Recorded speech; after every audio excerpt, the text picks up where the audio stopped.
page 134. Urban property, quote, Manchal, M-A-N-C-A-L, Kani, K-A-N-I, unquote, and other rights. I repeat, urban property, quote, Manchal, Kani, unquote, and other rights. The temple economy was primarily structured on the power relations of the agrarian society. From the inscriptional evidence, it is not possible to reconstruct the nature of the property rights of urban women. For the more recent period, some scattered evidence, page 135, exist, which indicate that women did inherit non-agricultural property, both movable and immovable. The records of the Mayor's Court in Madras, footnote 19, contain the details of several cases when women were involved in litigation concerning money given on loan, urban property which was mortgaged, division of property, etc. Just to cite one instance, the widow of Berry, B-E-R-I, Timmanna, Timmanna, the chief merchant of the English at Madras, had sued borrowers for repayment of loans which amounted to more than 15,000 pagodas. In another case initiated by her son, the property in contention was a house which she had made over to her daughter. Footnote 20. There was also an intriguing case in which a woman claimed the estate of her, quote, first husband's first wife's son, unquote, bracket opens, which he had inherited from his mother, bracket closes, as the natural heir because the son was mentally deranged. Footnote 21. Almost all the more complex cases involving inheritance claims to property were arbitrated by the caste councils, which shows that while customs may have differed from caste to caste, women's rights to inherit, own and manage property were accepted. On the other hand, the almost contemporary diaries of the famous Dubash, D-U-B-A-S-H, Ananda Ranga Pillai, also record several cases where widows were disinherited, mistreated, and denied even maintenance rights. Footnote 22.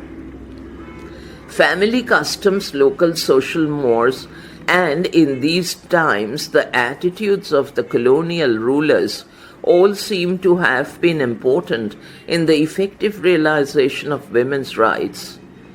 The English at Madras, as the 18th century progressed, seem to have abandoned their earlier deference to local customs and caste decisions.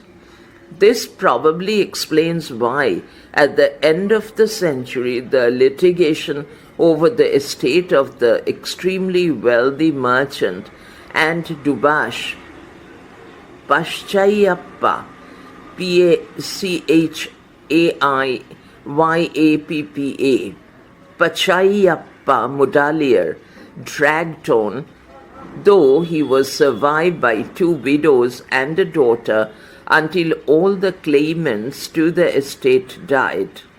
Footnote 23, para. In contemporary Tamil society, one of the most important rights of women is the right to inherit land.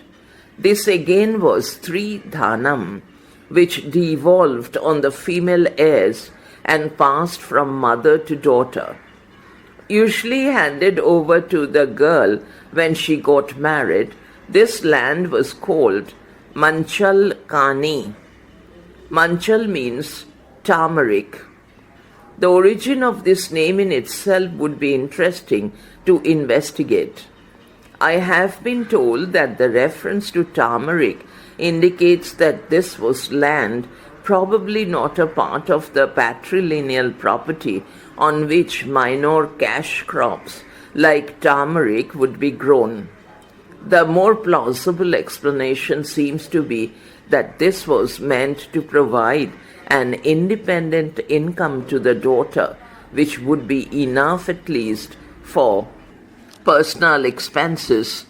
Page 136, bracket, manchal and kumkumam, bracket closes, top. In almost all cases, the income from this land certainly seems to go to the woman. The extent of control or decision-making right that she has over this land would, however, seem to vary from individual to individual and family to family. It would also be interesting to explore whether the practice of cross-cousin marriage as well as marriage with the maternal uncle was an attempt to keep the property which went to the daughter within the control of the natal family. Para. How did this line of female property originate? One possibility is that in almost every family at some time there must have been a generation with only daughters who would accordingly succeed to the property. This is a hypothesis which instinctively I tend to reject. The rights of women without brothers tend more often to be appropriated by other male relatives than to be protected, and there have been cases which went up to the Privy Council when the male members of a family disputed the right of an only daughter to her father's property. Was this custom then the legacy of a distant matrilineal social system which existed in this region, as it still does in neighboring Malayalam country? These questions need to be investigated in much greater depth. Sadly, many of these practices seem to have degenerated in the past few decades, even before the enactment of the 1956 law. Dowry seems to have replaced traditional Stri Dhanam almost completely, weakening the rights and status of women. Para. Another form of property over which a woman had absolute control was her jewelry and personal belongings. Jewelry inherited from the mother almost always was handed over to the daughters, while jewelry presented by the in-laws or husband could be given to daughters-in-law or their children. The extent to which these norms of preserving the line of descent were adhered to seems to vary again from family to family. I have been told of instances when a signed release was obtained from all the granddaughters on the female line by a lady who wanted to gift her Stri Dhanam jewelry to her son's daughters. More often, this seems to have been less rigidly observed. Women usually gave their jewelry to their daughters and their daughters' daughters, but not invariably so. Para. In addition to these inheritance rights, women also have some customary rights in Tamil society. Among all castes and classes in Tamil Nadu, the bride receives a gift from her mother's family, usually from the maternal uncle, known as the Amman, A-M-M-A-N, Chir, C-I-R, which includes the bride's sari, S-A-R-I, sari, page 137, a gold ring and silver toe rings. Married daughters similarly continue to receive ponkal, Ponkal, cheer from their brothers each year, besides having several other claims to ritual gifts from the natal home. These may be small in value but are important in that they establish a continued claim on the family property. Footnote 24, para. One community which stand out from the rest are the Nattu Kottai, Nattukottai, Chettiars, a traditional mercantile caste whose activities mainly centered on money lending and trade. The men would travel extensively in the course of their trading operations, often being away from home for several months or years. The money lending activity, which was essentially home-based, would be managed by the women. This was particularly common once the Chettiars established themselves in trade in Burma, Myanmar, and Malaysia in the last decades of the 19th century. In the Mayor's Court Records series, there are also extant some account books in Tamil dating back to the 1790s, where the accounts of some Chettiar women are recorded, indicating that this practice is not of recent origin. Yet the traditional property rights of Chettiar women seem to be particularly weak. Since the community, by and large, was not an agriculture-based community, at the time of her marriage the girl would receive a large cash settlement which was theoretically her property. In most cases, this was absorbed into the business capital of the in-laws' family enterprise, and there does not seem to have been the concept of her individual property rights. In fact, as long as the daughter-in-law stayed in a joint family, her natal family would provide for the personal expenses of the girl and her children. There was a curious case of women managing and controlling large amounts of money and substantial business transactions, but without individual property rights. Para.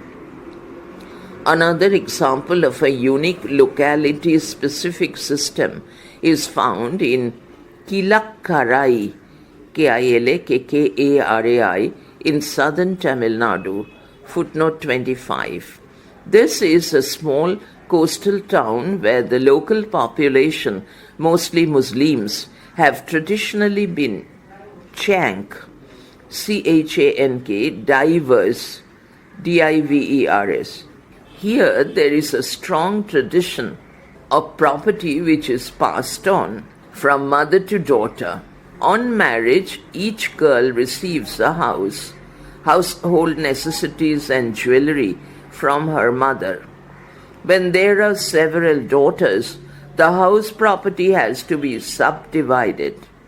Whatever money is left over after all the daughters are provided for is divided according to the Shariat. Yet the entire arrangement of women controlling property and forming the line of descent is entirely at variance with Islamic law. Page 138. Concluding remarks. It is obviously difficult to conclude with definite comments or analysis of the nature or basis of women's property rights in Tamil society. A common factor which these women share with women all over India is that the property rights seem to be acquired only on marriage. In traditional society, there are so few instances of women remaining single that the rights of an unmarried woman are at best notional. The condition of widows and their inheritance rights is again difficult to capture. The common experience seems to be that few widows actually receive their just dues from the husband's families, though here again the experiences varied from family to family. Para.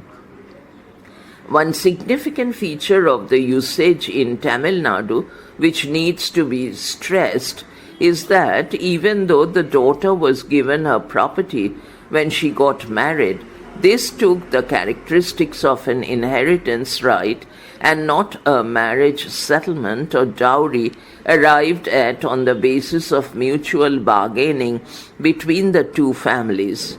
Footnote 26. The notion that a woman has a continued right to small gifts and CIR, from her father or brother is again not ubiquitous in North Indian society. One can also tentatively link the traditional rights of women to own land in Tamil society, which recent research findings which point out that only in Tamil Nadu and Kerala do women directly supervise cultivation for control and management go with ownership. Thus, even as we answer some questions, many unanswered and until now unanswerable ones emerge, which need much more intensive exploration. Notes are read in the next file. Page 138. Turmeric Land. Notes. Bracket opens. I wish to thank all the women who have generously shared their family experiences with me. Special thanks are due in this regard to Shakuntala Jagannathan and Sarojini Varadappan and to Lalita Iyer for sharing her research experience and notes. Stop, bracket closes. 1. For the legal background on women's property rights, see Paras Diwan, Dowry and Protection to Married Women, New Delhi, Deep and Deep, 1987, Chapter 4, quote, Stri Dhana, unquote, stop. An oft-cited legal work on the same issue is Gurudas Banerjee, Hindu Law of Marriage and Stri Dhana, Calcutta, 1923. Number 2. A.S. Altekar, The Position of Women in Hindu Civilization, Delhi, Motilal Banarsi Das, 1991 reprint, chapters 8 and 9, offer a clear discussion of the various aspects of women's property rights. See also Diwan opposite, page 139. Number 3. This general perception seems to have really crystallized during the debate on the proposed Devadasi abolition bill in the 1940s and has now become part of popular wisdom. Number 4. Quote, women's estate, unquote, has also been converted into, quote, Stri Dhana, unquote, that is, with full property rights for the woman under the Hindu Succession Act, 1956, Diwan opposite, page 121. Number 5. Both Yagnavalkya and Vidyaneshwara of the Mitakshara school, who were more liberal in their views, were from the south, Altekar opposite, page 258. Number 6. The two sources for inscriptions are T. N. Subramaniam E.D., South Indian Temple Inscriptions, Madras, capital GOML, 1953-7, 3 volumes, hereafter SITI, and V.R. Rangacharya, a topographical list of the inscriptions of Madras Presidency, New Delhi Asian Education Service, 1985 reprint, 3 volumes, hereafter VRR. I have taken care to see that the inscriptions which are cited in both, and these are surprisingly very few, are used only once. The quote, border unquote, districts of Kudappa, Nellore and Chittoor have been included partly because during the linguistic reorganization of states, some taluks in these districts became a part of Tamil Nadu. The original classification of districts, including Pudukottai, in VRR 3 have been retained for simplicity. Number 7. The basic limitation is that only women of property-owning classes are considered here. There are references to women/families who are, quote, donated, unquote, to the temples for various kinds of service like husking paddy, but these are not included because of the limited terms of reference of this paper. Number 8. The terms and conditions of the endowments, as outlined here, were common for male and female donors. However, only the references to the gifts made by women are studied. Number 9. In the Kailashanatha temple in Kanchipuram, making a pun, P-U-N, on her name, the inscription describes her as an exemplary, quote, flag, bracket opens, pataka, bracket closes, among women, unquote, stop. Number 10. Inscriptions from Tirumananjeri in Tanjavur district, VRR Volume 2, Tanjore, 672, 673 and 687. Number 11. SITI Volume 2, 610 and VRR Volume 1, Chingalpet, 727. 12. VRR Volume 2, Tanjore, 1363 and SITI Volume 3-2, 1299. 13. VRR Volume 1, Chingalpet, 567. 14. Ibit. Chingalpet, 214, refers to a Tevanatial who was forced to sell her land by public auction to pay a fine. Such matters were obviously a collective local responsibility, for when neither the local people nor the local assembly would buy the land, the temple management, within bracket, Tanattar, T-A-N-A-T-T-A-R, bracket closes, had to buy it. Number 15. VRR Volume 1, Chingalpet, 1016 and SITI Volume 1, 537, page 140. Number 16. SITI Volume 3-1, 1102, dated AD 1374. 17. SITI Volume 2, 1008. 18. VRR Volume 1, Chingalpet, 771 and SITI Volume 2, 819. 19. Number 19. Records of Fort St. George, Tamil Nadu Archives, series under Mayor's Court Records, Proceedings and Pleadings, dating but not continuously from 1689. Number 20.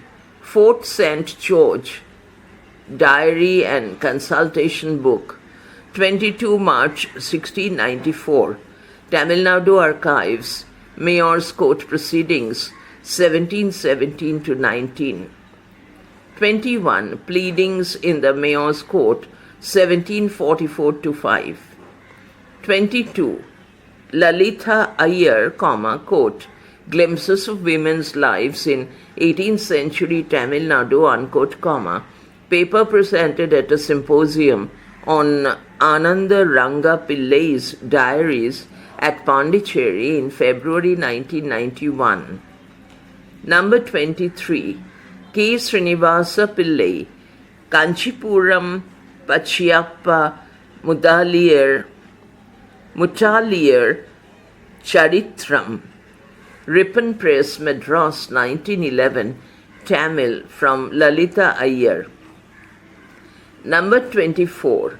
Louis Dumont, Affinity as Value, Oxford, Delhi, 1988, page 87, comments that the function of gift giving and gift receiving come down by one generation. A woman gets gifts from her parents who are later replaced by her brother. The brother/married uncle also becomes the gift giver to his sister's daughter and other children. Number 25. Personal communication from Lalita Iyer, who passed on her research. I repeat, who passed on her research notes to me. Number 26. It is interesting to compare this with the practices in several parts of Andhra Pradesh. In Nellore district, the women inherit the equivalent of manchal honey, which is referred to as pasupu, kundura mamu, with a striking similarity even in the name. Further north in coastal Andhra, pasupu, kumkumamu is the stridhana, which is given as dowry to the bride, but the woman retains complete right to this property. Next article, Rural-Urban Dichotomy in the Concept and Status of Women, page 141. Page 141. Quote, Rural-Urban Dichotomy, unquote, in the Concept and Status of Women, colon, an examination, bracket opens, from the Mauryas to the Guptas, bracket closes. Chitralekha Gupta. The 6th century BC was a period of remarkable significance in the history of India. The so-called, quote, Second Urban Revolution, unquote, changed the material mode of life by the fruitful use of iron, the introduction of burnt brick, coinage, polished wares, and various other things. The age-old model of life in rural setting had to be modified to accommodate the pattern of living in a city. Archaeologists are concerned with the changes brought about in the material aspect of life. But major technological changes in all ages have not only brought in innovations for the enrichment of the material culture of man, but also have been responsible for a new outlook which changes the pattern of society as a whole. In this paper, an attempt has been made to see whether or not the shift from an old to a new model of life, ushered in by the second urbanization process, brought with it any significant change in the vision of, quote, the urban man, unquote, regarding the concept of, quote, woman, unquote, and her position in the society. Para. Let us take the Buddha as the symbol of the, quote, urban man, unquote, comma, with his quest for knowledge and protest against the long-believed socio-religious customs which did not appear to have had any scientific base. And it was a city, the city of Vaishali, where the contemporary liberal minds allowed the women, quote, to go out from the household life and enter the homeless state, unquote. Stop. Footnote 1.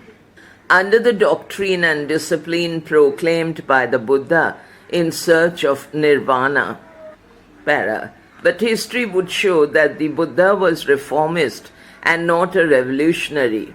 So despite his realization that a woman child may prove a better offspring than a male, Footnote 2. He could not stand against the age-old tradition of the superiority of men over women, and thus was pragmatic in making the nuns subordinate to the monks. Footnote 3. Here lies the rural-urban dichotomy of the age. The word, quote, rural, unquote, standing for the values of pre-urban society. Page 142. Para. History of the period from the 6th century BC to the 3rd century BC is a long process towards the making of an empire, comprising various types of people living in different stages of socioeconomic development. It is from the 3rd century BC that we get epigraphic documents to be on surer footing about the contemporary attitude towards women. With the help of these inscriptions and corroborative evidence from literature, an attempt may be made to trace the development in the position of women from the time of Magadhan imperialism down to the time of the Guptas. Section 2. There are very few references to women in Ashoka's inscriptions. Still, they are illuminating. The ideal of the contemporary society is reflected when Ashoka says, in italics, Sadhu Matari Cha, Pitari Cha, Sususha, italics closed, footnote 4. That is, one should attend on one's parents. It is noteworthy that in this phrase, the word, quote, mother, unquote, comes first. Para. The Queen's edict also shows that, quote, motherhood, unquote, was the ideal for women. Had it not been so, the name of Karuvaki, the king's second wife, would have been sufficient to identify her. But here in this special edict, she was glorified as a, quote, mother, unquote, and hence the addition, quote, the mother of Tivara, unquote, stop, footnote 5. This becomes emphatic when in all other places of Ashokan inscriptions, women are found to occupy the second position. For instance, Avaho, Vivaho, unquote, wedding of sons and daughters, semicolon. Avaho, Vivaho has footnote 6. Upasaka, Upasika, footnote 7.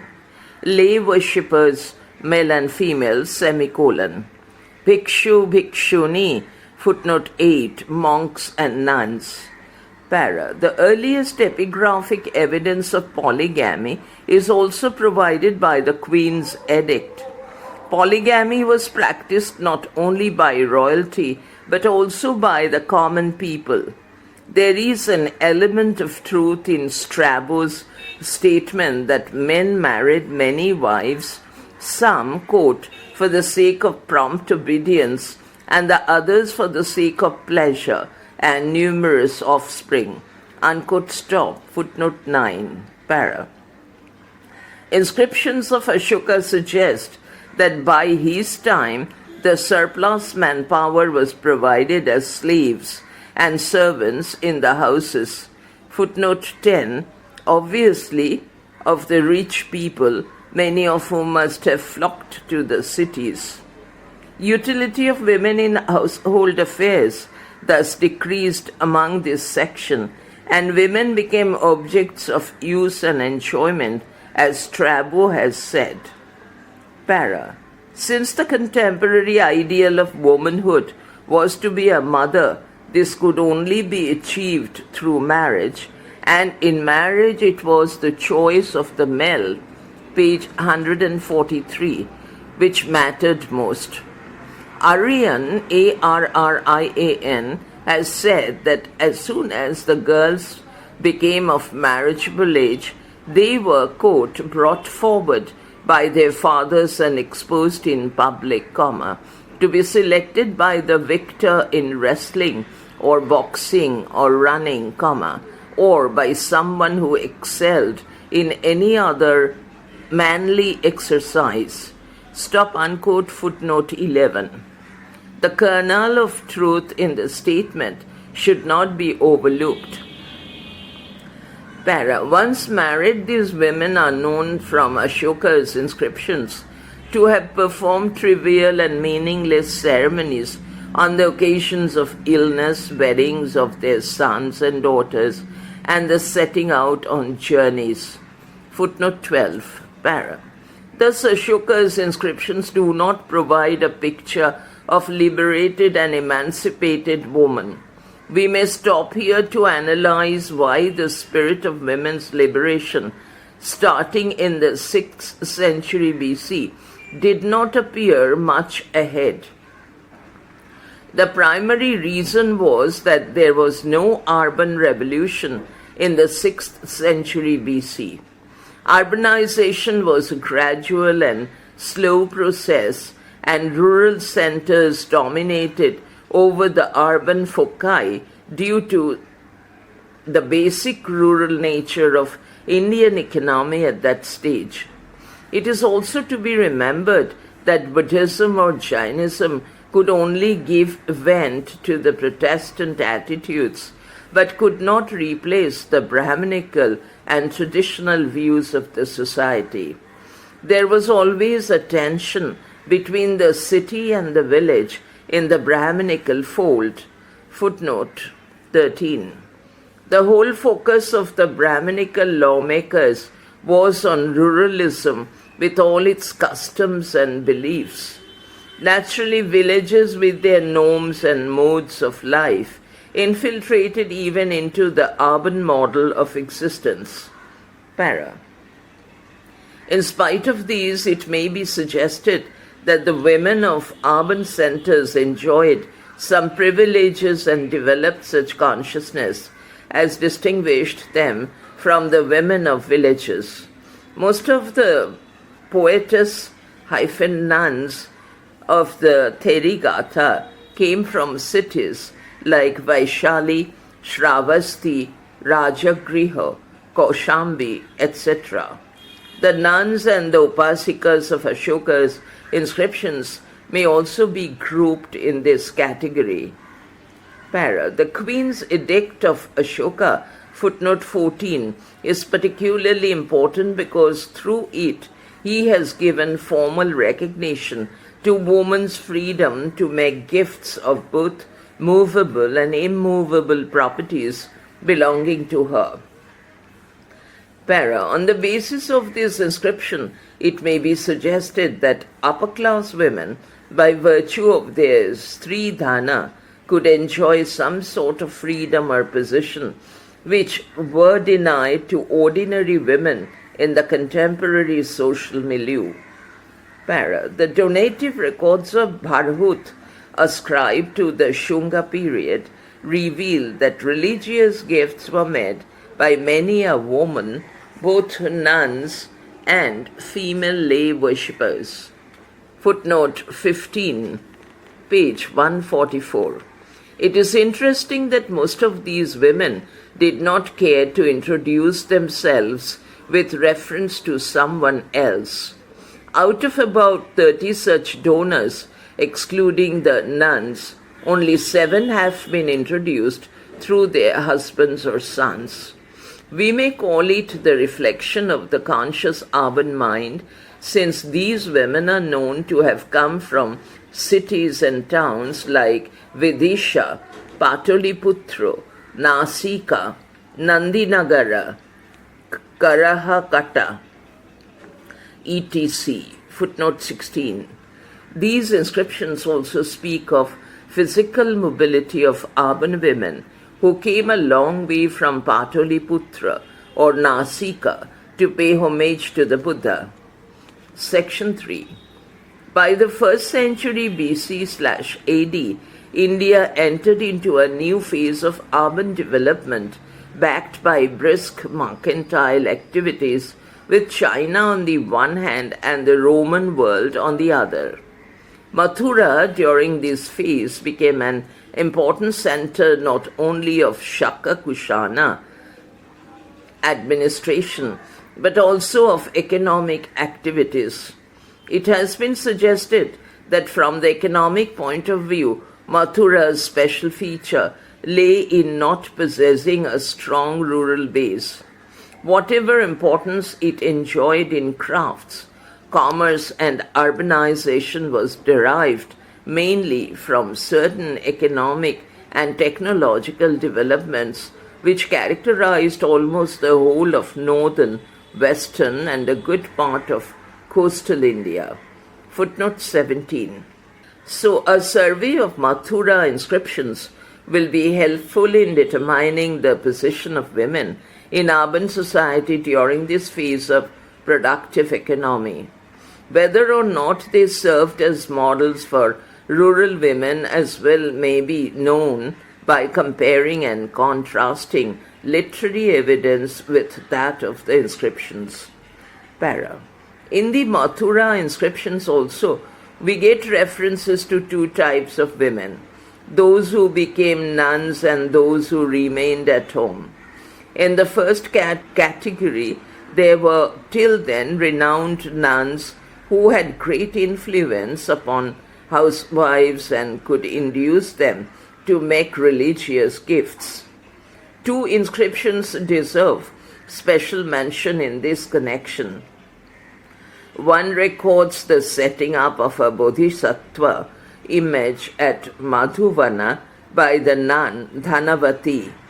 She proudly introduced herself as the sister's daughter of the nun Buddhamitra, who had mastery over the Tripitaka and was the pupil of the monk Bala, who was also famous for his knowledge of the Tripitaka. Footnote 18. The other inscription records the dedication of an image of Vardhamana by Kumara Bhatti, who was a trader in perfumes. He introduced himself, page 145, after his mother as the son of Kumara Mitra, who was the female disciple of Arya Baladatta. It was at her request that he made the gift. Footnote 19. These inscriptions suggest that women of noble character and learning left their impressions on society and earned respects. Para. But such women must have been very few and they could not ameliorate the general status of ordinary women. In sharp contrast to the inscriptions of Bharhut, those of Mathura reveal a new trend in introducing woman donors. In Mathura, they are almost invariably introduced after a male relation, for example, Nasapriya, the daughter of Surana, footnote 20, or the lady of unknown name, a daughter of Kala and sister of Sinavisu, footnote 21. But usually she was like Vasu, the daughter of Nadi, daughter-in-law of Jabhaka and wife of Jayabhatta. Footnote 22. The relationship could be extended still further as in the case of Vijayashri, who was the daughter of Bubu, B-U-B-U, Dharmapatni of Rajya Vasu, mother of Devila, and paternal grandmother of Vishnu Bhaba. Footnote 23. Thus, women among the affluent communities of the urban sector are found to be stereotyped as daughters, sisters, wives, daughters-in-law, mothers, and grandmothers. A woman was to be viewed in her family perspective. Along with these inscriptions, we may read, without any comment, the oft-quoted dictum of Manu that a woman is never free. Footnote 24. Para. The names of father, husband, father-in-law, or son not only served the purpose of identification, but also brought into relief the halo of family prestige, which was determined by the wealth and position derived from their respective professions. So often with the names of male relations, their callings are also noted. Thus, in a donative record, Mitra, Mitra, was the daughter-in-law of an ironmonger and the daughter of a Manikara. Footnote 25. Kumara Mitra, in another record, was the Dharmapotni of a Sreshti. Footnote 26.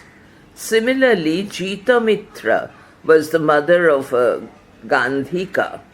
Footnote 27. Thus, quite consistent with the age of urban growth, power and prestige went with productive activities and affluence, and women without having any share in this productive activity could only be proud in the reflected glory of the males. Para. It has been suggested by some scholars that freedom of women was curtailed during this period due to the advent of the foreigners in society as rulers, administrators, and traders. Footnote 28.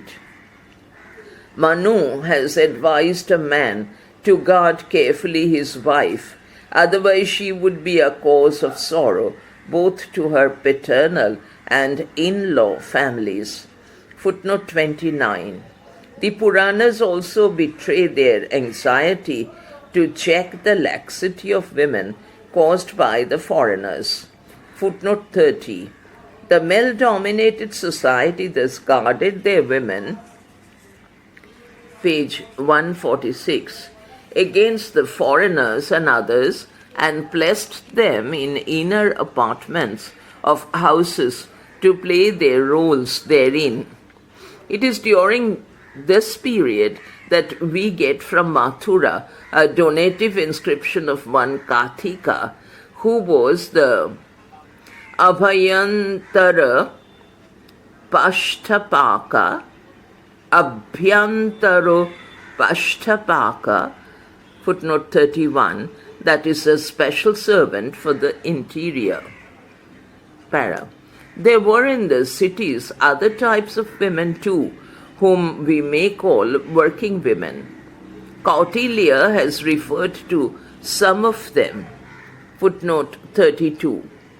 An inscription from Mathura records the donation of one Mitra, who was the nurse, Dhatri, of Indragni Bhadra, the daughter of King Vishnumitra. Footnote 33. In a graded society based on wealth, these working women also were in different levels of social hierarchy, no doubt. Nevertheless, their role as, quote, free women, unquote, may be conceived. That the number of such working women was not negligible is suggested by the fact that the lawmakers had to ponder over their incomes, and Katyayana suggested that these should not be included within Stri Dhana. Footnote 34. Thus, the family encroached upon their income, and in such houses these women probably had greater voice. Para. From the time of the emergence of cities in the 6th century BC, courtesans have received a special position in Indian society. The best among them were highly accomplished and had knowledge of the 64 arts. During the period of urban affluence at Mathura, also these courtesans flourished and made rich donations to religious groups. One such inscription is available for study. Vasu, the Nada Ganika and daughter of Ada Ganika, Lona Sobhika, constructed a shrine for Vardhamana, set up an Ayaga Sabha, dug a tank, Prapa, P-R-A-P-A, and placed a stone slab in the Arhat temple of the Nirgranthas. Stop. Footnote 39. Para. Thus the inscriptions of Mathura gave a picture of a complex urban center where there were women of various categories in different levels of social status. Numerically greater must have been the ordinary household women. They, as we have seen, were dominated by the males who reserved the right to protect them like other protectable properties, though they themselves might be attached to ganikas like Vasu or Lona Shobhika. Para. Now, what was the condition in a village? Vatsyayana has painted a picture of the toiling rural sector where the peasant woman was enslaved by the powerful village headman under whose order she had to perform various types of unpaid work. Such women filled up his granaries, took things in and out of his house, cleaned and decorated his residence, and worked in his fields. They took from him cotton, wool, flax, or hemp for preparing apparel. They also transacted with him sell, purchase, or exchange of various articles. Footnote 36. Thus, while in the affluent urban sector, page 147, women were protected within the four walls of the house, in the rural sector they were made to work for the households where there was inflow of urban money. In a Mathura inscription, the Dharmapatni of Gramika Jayanaga and daughter-in-law of Gramika Jayadeva is found to make religious donations, footnote 37, in the same fashion as was done by other urban women, and their life pattern also might have been the same. Para.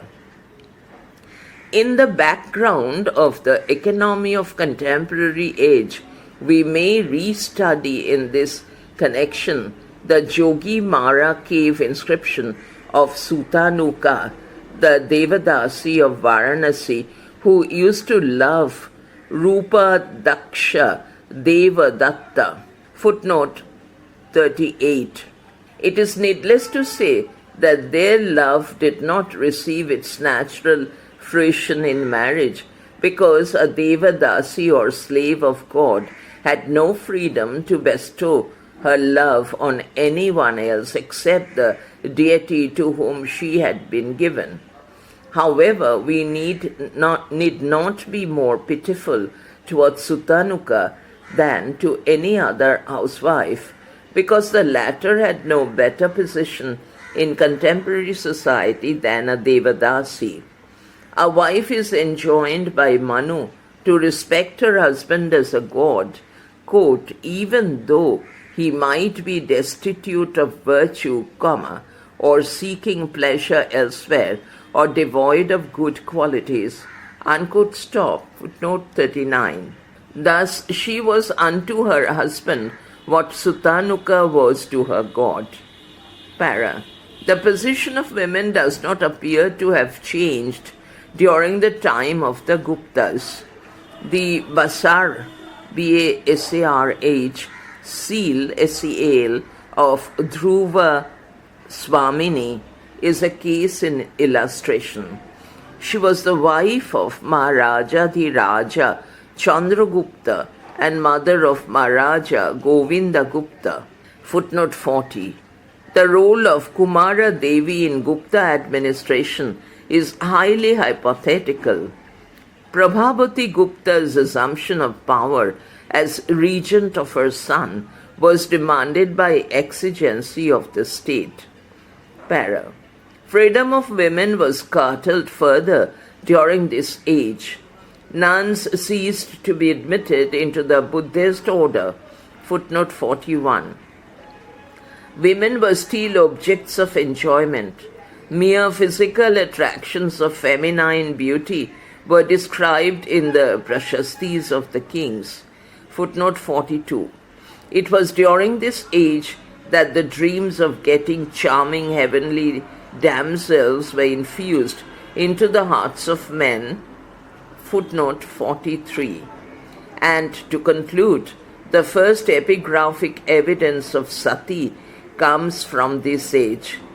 It is known from the Iran, E-R-A-N, inscription that Goparaja, a chieftain of Bhanugupta, 6th century AD, was killed in a battle and, quote, his devoted, attached, beloved and beautiful wife, clinging to him, unquote, entered into her husband's funeral pyre. Footnote 44. The assemblage of adjectives given to the sati in a semi-official record shows how the custom was glorified, and gradually it came to be intimately associated with the ideal of a devoted wife.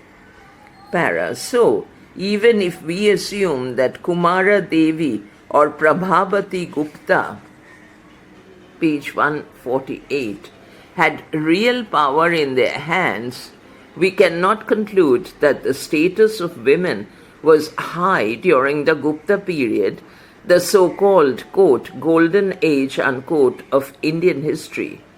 The study made above shows that urbanization by itself could not be an instrument of upliftment of the position of those, including women, who did not have the reins of production in their hands. There was no rural-urban dichotomy in case of oppression.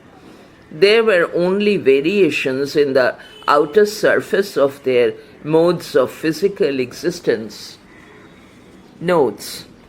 1. Max Muller E.D., Sacred Book of the East, henceforth S.B.E., Volume 20, page 322. 2. Samyutta Nikaya, Samyutta Nikaya 3,2,6. 3. SBE 20, pp 322-6.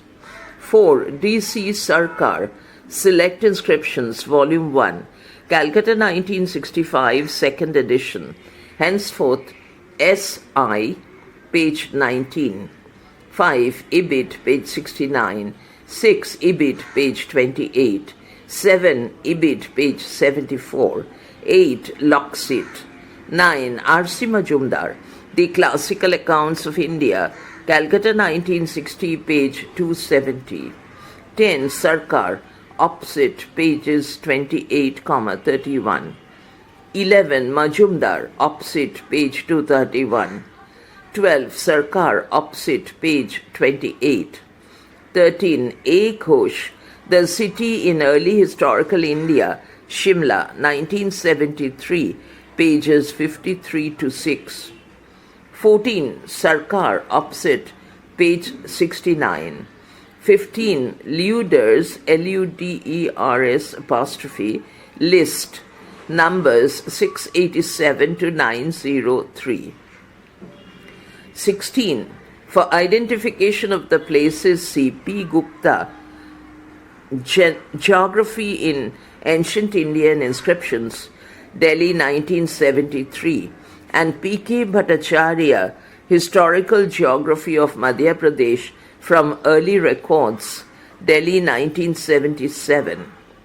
17. R.S. Sharma, Trends in the Economic History of Mathura in Indologica Tauriensia, volumes 8-9, 1981, page 426.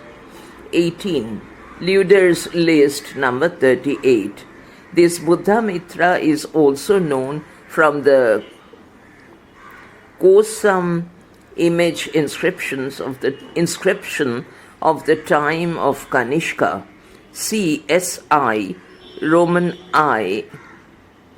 1, page 136, and the Sarnath Buddhist image inscription of Kanishka of CF, SI, Roman I, pp 136 to 7. 19. Luder's list number 39. 20. Ibid number 136. 21. Ibid number 112. 22. Ibid number 32. 23. Ibid number 50. Page 149. 24. Manusmriti, Roman 5, 148, 9.3. 25. Luder's list number 29. 26. Ibid number 24. 27. Ibid number 37. 28. V.P. Taplial, quote, Foreign Invasion in Ancient India, Cologne, Impact on the Life of Women, unquote, Journal of Ganganath Jha, Kendriyo Sanskrit Vidyapith, Volume 32, pages 93 to 101. 29. Manusmriti, Roman 9.5. 30. R.C. Hazra, Studies in the Puranic Records on Hindu Rites and Customs, Dhaka 1940, page 231. 31. Luder's list number 98. 32. Kautilya's Arthashastra, 1.21.1 semicolon, 1.12.4 semicolon, 1.12.13 semicolon, 2.25.15 semicolon, 2.23.2 etc. 33. Luder's Mathura inscriptions, page 207. This king, Vishnumitra, is also known from his coins. See Bela Lahiri, Indigenous States of Northern India, circa 200 BC to 320 AD, Calcutta, pages 103, 153. 34. Katyayana Sarodhara, Roman 5.736. 35. Luder's list number 102. 36. H.C. Chakladhar, Social Life in Ancient India, a study in Vatsyayana's Kama Sutra, 2nd edition, Calcutta 1954, page 124. 37. Luder's list number 48. 38. Ibid number 921. 39. Manusmriti, Roman 5.154. 40. Corpus Inscription Indicarum, Volume 3, REV revised, page 261, henceforth CII.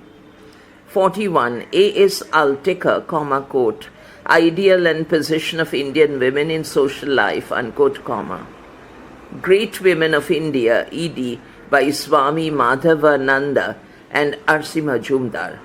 Mayavati, 1982, page 37.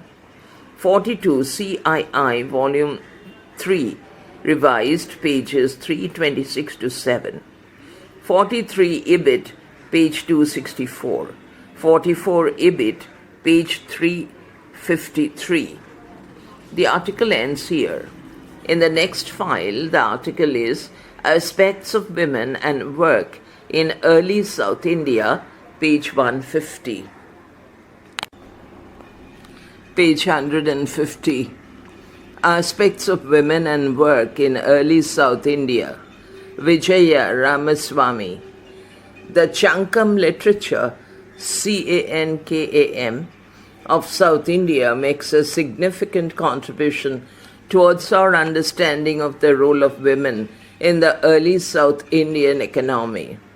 Although in Chankam literature, as elsewhere, women are extolled for their beauty, modesty, and chastity, aspects which characterize the traditional role perception of women, the Chankam works also refer to women planting seeds, husking paddy, and keeping watch over the corn, besides spinning thread or making and hawking commodities. In early medieval times, they are also referred to as holding responsible jobs like accountants, judges, and local administrative officers. Para. The evidence in Chankam texts, early medieval literary works, as well as inscriptions, is widely scattered and meager. But what is interesting is that it is there. Thus, this paper will examine in turn the various occupations where women played a role. Since the dates of this literary collection range from the 1st century BC to around the 6th and 7th centuries AD, this can also be taken to be the main time span of this paper. Bracket opens, but later references from the 7th to the 13th century, which are much more scarce, in contrast to the earlier Chankam phase, will be used to provide a picture of women and work in early South India up to the 13th century. Bracket closes. Stop. Para. Chankam literature especially consists of two major collections of songs. The Ettu Tokai, Ettutokai, and the Pattu, Pattu, Pattupattu. The Ettu Tokai comprises the following 8 anthologies. Narrinai, Kuruntokai, Ain Kurunuru, Patirupattu, Paripatal Kalitokai, Akanduru, Puranduru, Purananuru. Para. The other major collection, the Pattupattu, comprises the following 10. Tirumuru Karupattai, Parunarupattai, Chirupana Rupupatai, Perumpana Rupatai, Mullai Pattu, Mathura Kanchi, Netunal Vatai, Kunikapattu, Patinapattu, Malai Pattukatam.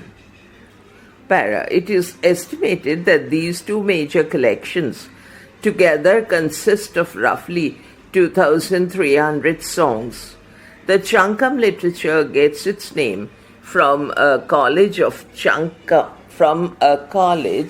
or Chankam of Tamil poets, page 151, who flourished under the patronage of the Pandya kings of Madurai. The literature is divided into 3 phases. The beginning, bracket, Mutal, M-U-T-L, Chankam, bracket closes. The middle, bracket, Itai Chankam, bracket closes. And the end, bracket, Katai Chankam, bracket closes. Stop. The Chilapattikaram and Mani Mekolai, the 2 great Tamil epics, are post-Chankam works. The Chankam texts have been used by historians of ancient India to study a wide variety of themes: love, war, the valor of kings, and the lives of the common people. While Akananuru deals with human emotions and inner reactions, the Purananuru concerns itself with outer actions like war. In spite of the extensive use of the Chankam texts, most modern historians with the exception of scholars like P. T. Srinivasa Iyengar, footnote 2, have continued to stress the traditional role perception of woman or as wife or mother, or contrarily, the prostitute.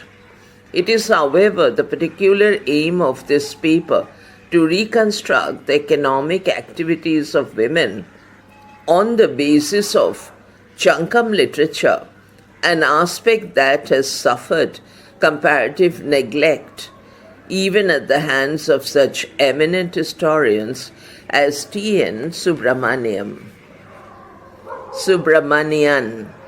Women in agriculture. Among the low-caste Velalas called Katayar, footnote 3, meaning, quote, the last in society, unquote, women shared in the task of cultivating the fields. These women were known as Kataichir. Footnote 4. The distinction between the superior non-cultivating Velalas and the inferior group of cultivating Velalas is made in the 4th century grammatical work called Talkappiyam. The inferior caste of cultivators eventually came to be called Pallar, Pallar. The Parun Katai states that the women cultivators were particularly skilled in planting paddy seeds and in weeding. Footnote 5. The Perumpanaru gives a detailed description of Eyirriyar, Eyirriyar women, smoothing and weeding the fields with furrows which had an iron tip, bracket, konku, Konku, bracket closes, stop. Footnote 6. In the Tolkappiyam, the farmer is referred to as Ulavar and his wife as Ulatti. Footnote 7. A poem from the Narinai, footnote 8, 6th century AD, describes the life of the Ulavan or ploughman. They wake up at dawn and have a hearty meal consisting of rice mixed with fish soup. Then they and their wives go to the fields where the women plant the seedlings in the wet clay. Thus, the ploughmen who have yoked the buffalo and are ploughing the field built up many stacks of paddy which look like paddy hills. The poem concludes. In fact, the Tolkappiyam asks in one verse as to how would Velalas subsist if they did not till the land, meaning that agriculture was their sole livelihood. Footnote 9, page 152. However, the term ulatti was not applied not only to the farmer's wife, but even to a woman working as agricultural laborer. This is the sense in which Chekkilar uses the word in the 13th century work Periya Puranam, where in the story of the Paraya saint Nantanar, the Ulatti is described as resting under a marutu tree while her baby slept on a leather sheet. Footnote 10, para. Besides the planting of seeds and weeding of plants, husking and winnowing of the paddy were also done entirely by women. The image of two women standing face to face, pounding paddy with a big pestle, bracket, ulakkai, bracket closes, is a recurrent theme in Chankam literature. The ural or stone mortar would be feated into the ground in the courtyard of the farmer's house. Footnote 11. In the reference from the Perumpanaru, the peasant woman is referred to as Eyrier, Eyrrriyar.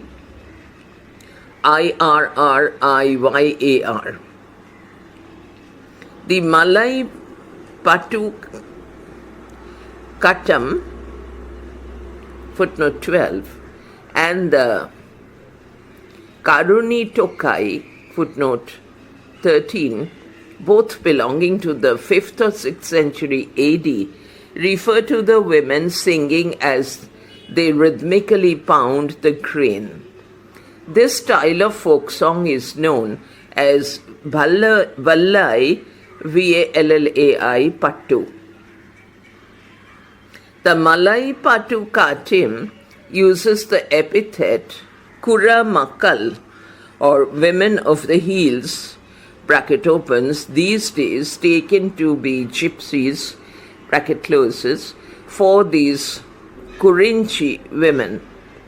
The most beautiful examples of Vallai Pattu are to be found in Kapilar's Kurinchi Kalai, which is a part of the Kalit Tokai. Here the mortar is of wood, not stone, and the pestle is made of the heart wood of a tree. In one song, the heroine and her foster sister discuss the lover and hero, alternately praising or condemning him. The foster sister says, quote, "Let us sing, my friend, as we like," unquote. And the maiden replies, quote, "Let us pull the mature spikes of the millet, whose heads are bent like shy girls, with fair eyes and glad speech, semicolon. Raise alternately the pestle made of ivory full of pearls, pound the grains in a mortar made of sandalwood, and sing as we like in praise of the heel, which belongs to the man who has caused the disease of love, bracket in me, bracket closes, for which there is no remedy." Stop, unquote, footnote 14. It is noteworthy that numerous examples of Vallai Pattu have survived into the present day. Not only the Ulatti and the Itai Cherier, but also the low-caste Pulatti, bracket Pulaya women folk, bracket closes, engaged in the task of husking paddy, most probably as paid agricultural laborers. The Periya Puranam refers to the Pulatti woman singing while husking paddy, while her husband went to the fields to work. Footnote 15. Here the word used to denote them is Katayyanar, or the lowest, confirming that they worked as agricultural laborers. Para. While the women undertook the more heavy tasks of planting, weeding, and husking, young unmarried girls were employed to keep a watch over the paddy and millet fields and drive off the parrots and other birds and also stray animals. Page 153. A pretty girl driving away the parrots from the fields is a cliché in Chankam poetry. They stand on a raised platform and use either a kavan or a talal, a device fitted on a bamboo stick which produces a loud sound when rotated fast, or a tattai to drive away the birds. Sometimes they just beat the drum or throw stones at them. Footnote 16. The Akananuru writes that the time young girls kept watch over the ripe corn just before harvest was the occasion for romantic dalliance called Kalavu, Kalavu. The girls would raise the cry of Puli, Puli, Puli, bracket, tiger, tiger, bracket closes, which would immediately bring the youth. Footnote 17. This kalavu or courtship was an accepted aspect of social life and suggests that in Chankam society, girls exercised considerable choice in their marriage. It appears that it was only with growing Brahminical influence that South Indian society tended to become conservative and closed. Dairy farming. Chankam literature is based to some extent on the typology of lands called Kurinchi, Marutam, Mullai, Palai and Neetal, Neytl. While agriculture predominated in Kurinchi and Marutam, Mullai was known for its green pastures and dairy farming. Cattle breeding and dairy farming was a sector of the economy in which women played a leading, possibly even a dominant part. The Perum Pararu Pattai, which can roughly be ascribed to the 4th century AD, gives a detailed description of the work of a shepherdess. In a somewhat clumsy smile, it compares the rhythmic churning of the curds by the shepherdess to a tiger's roar. The shepherdesses in the southern country are known by such names as Aichir, Aycicyar, Kavitchir, Itaichir, etc. Starting her day early in the morning, the shepherdess churns the curds to take out butter. She then sells the buttermilk from door to door in the Karanchi region, and with the money she gets, she buys food grain for her household. Footnote 18. Elsewhere in the Purana Nuru, it is stated that curds were directly exchanged with the farmers for food grains. Footnote 19. The shepherdess also prepared ghee and hawked it. She does not accept the gold which is offered in exchange, but gets a good milch buffalo, a good cow, and another black buffalo in exchange. Footnote 20.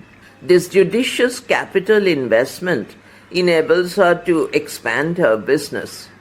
The process of setting cards by curdling the milk is used as a simile in the Puram, where it says, quote, like the curd being squirted on a pot of milk from the fingers of a tired shepherdess, unquote, stop. Footnote 21.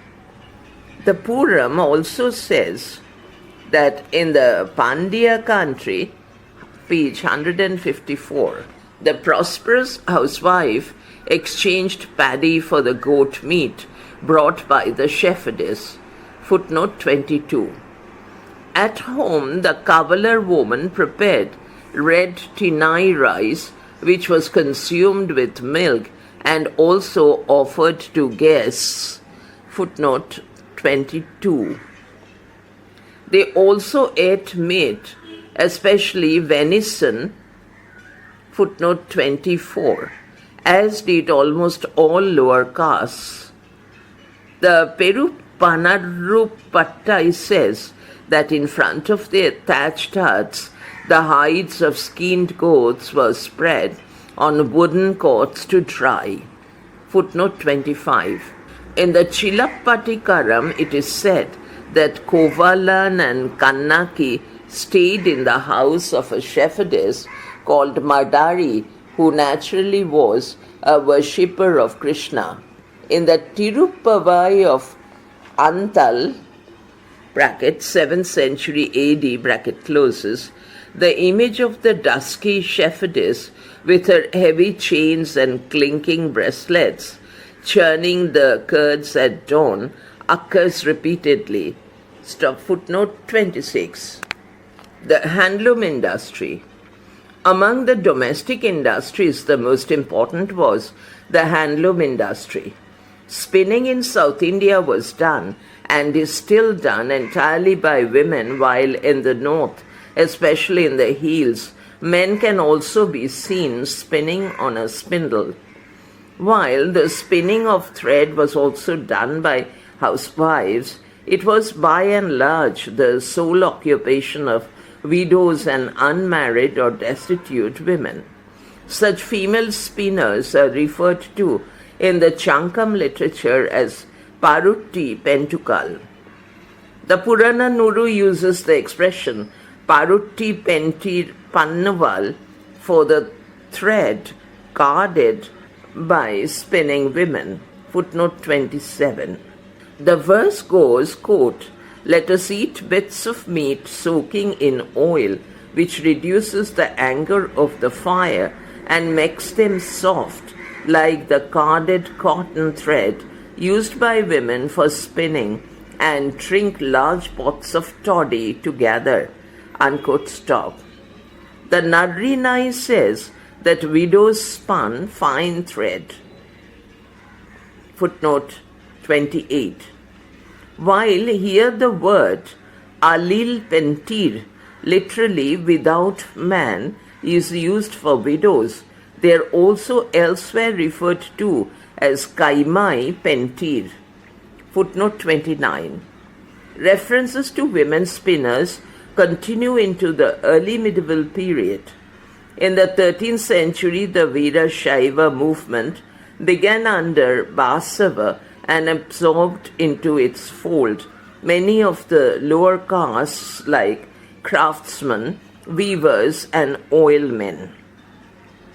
The Shudra Lingayat Veerashaivite saint Jedara Dasimaya belonged to the professional caste of weavers, and it is said that his saintly wife Duggali, Duggali, spun the thread which he wove into cloth.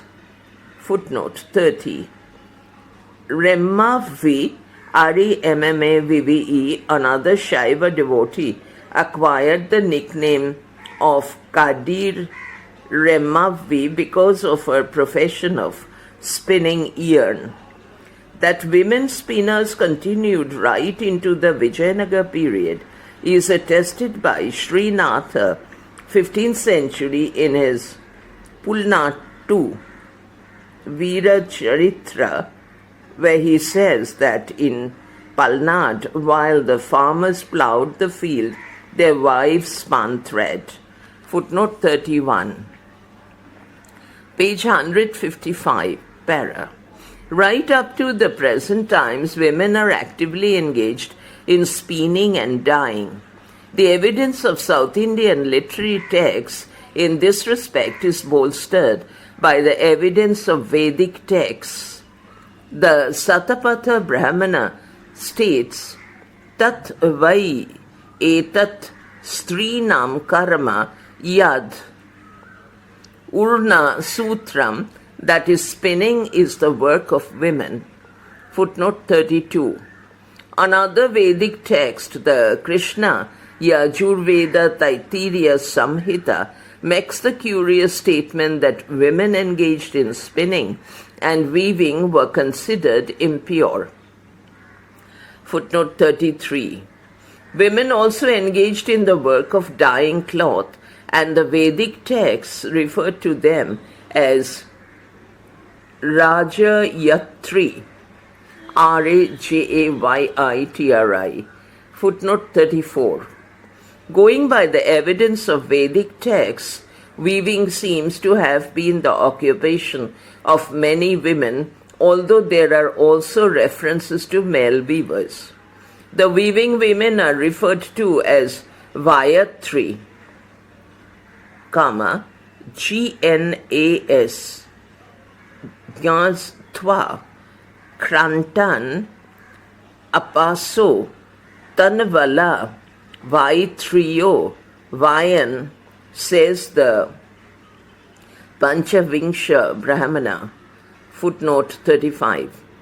Meaning that the women have cut the cloth, the fingers of the women have stretched the cloth on the looms, and the female weavers have woven the cloth.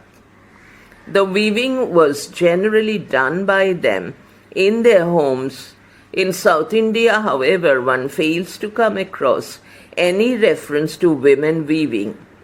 Perhaps this was for reasons of ritual purity. In the oral traditions of South India, weavers, the various parts of the loom are named after various gods, footnote 36, and the loom is touched by the men of the traditional weaving castes like the Chenkunta Kayukkolar, the Chaliyar, Caliyar, or the Tevankar only after performing the necessary rituals. Footnote 37, para. There is another profession which is also associated with the handloom industry, the bleaching and washing of cloth. This was again a sphere of work in which women engaged independently or actively assisted their husbands in the task. The washerwoman was known as Pulatti. The Chankam texts are replete with references to her. The Purananuru says that the Pulatti washed the clothes in the particular area called Kalar, whose mud was a good purifying and whitening agent. Footnote 38. The Narinai says that she prepared starch from rice, footnote 39, and the cloth was dipped in the starchy solution, footnote 40. Finally, with her long tapering fingers, she removed the lumpy or excess starch from the cloth, footnote 41. The Akananuru also refers to washing and starching of the cloth by the Pulatti, footnote 42. It is repeatedly stated that the Pulatti washed impure clothes. The Pulayan was the one who was asked to handle the dead body and clean the house of death with cow dung etc. Footnote 43. At the time of cremation, the task of offering food to the dead was performed by a Pulaya. It was but natural that the Pulayas should have been regarded among the lowest in society and treated as untouchables. In the Nalaira Tivya Pira Pantam, page 156, Tontara Tippoti Alvar says that the high caste people who insult true devotees are Pulayar. Footnote 44. It was the duty of the Pulaya to beat the drum on funeral occasions. Footnote 46. And because they beat the drum, bracket, parai, bracket closes, they also come to be called parayar. The Pulatti women are said to have indulged in heavy drinking and in drunken dancing in the 13th century work Chekkilar's Periya Puranam, footnote 46. Perhaps because of their association with the dead and with the cremation ground, it was believed that the Pulaya women became possessed by spirits and that they had to be placated to ward off evil. When so possessed, says the Purananuru, they wildly jumped about like cattle. Footnote 47. In spite of her low caste and low social status, the Pulatti or washerwoman remained a very essential component of the village community. Footnote 48. Para. References to women in any of the other handicrafts are very sparse. Thus, a cautious reconstruction of the women's role in these crafts or professions has to be attempted on the basis of the limited evidence available. Page 156. Pottery and basket weaving. One might assume that women would have played an active part in the potter's craft. Women must surely have been involved in smoothing the clay or baking the pots, and yet there is no clear indication to this effect. There is one striking reference in the Purananuru and Venni Kuattier, that is, the porter woman of Venni, who was a poetess and who composed a poem on the victory of Karikala at the Battle of Venni, footnote 49, in Tanjore district. Para. The references to basket weaving by women are somewhat more frequent. In a Chankan reference pertaining to the 6th century AD, it is said that besides washing, it was the job of the Pulatti to make baskets out of reeds called korai. Footnote 50. In fact, oral tradition makes it clear that the korai pickers were women.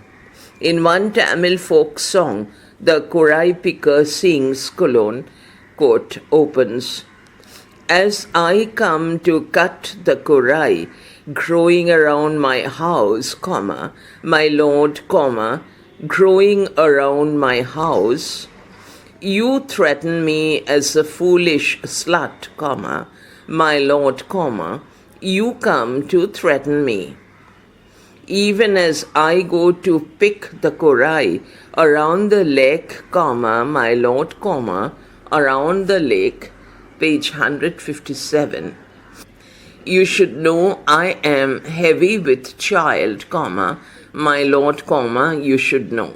Stop, unquote, para.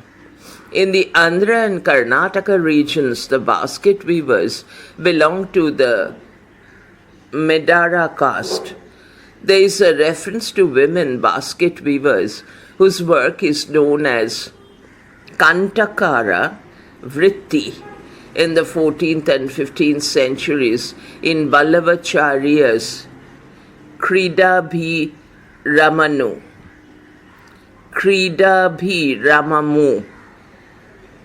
Stop. Footnote 51. The reference to basket weaving as women's work is also said to be found in the Vedic texts.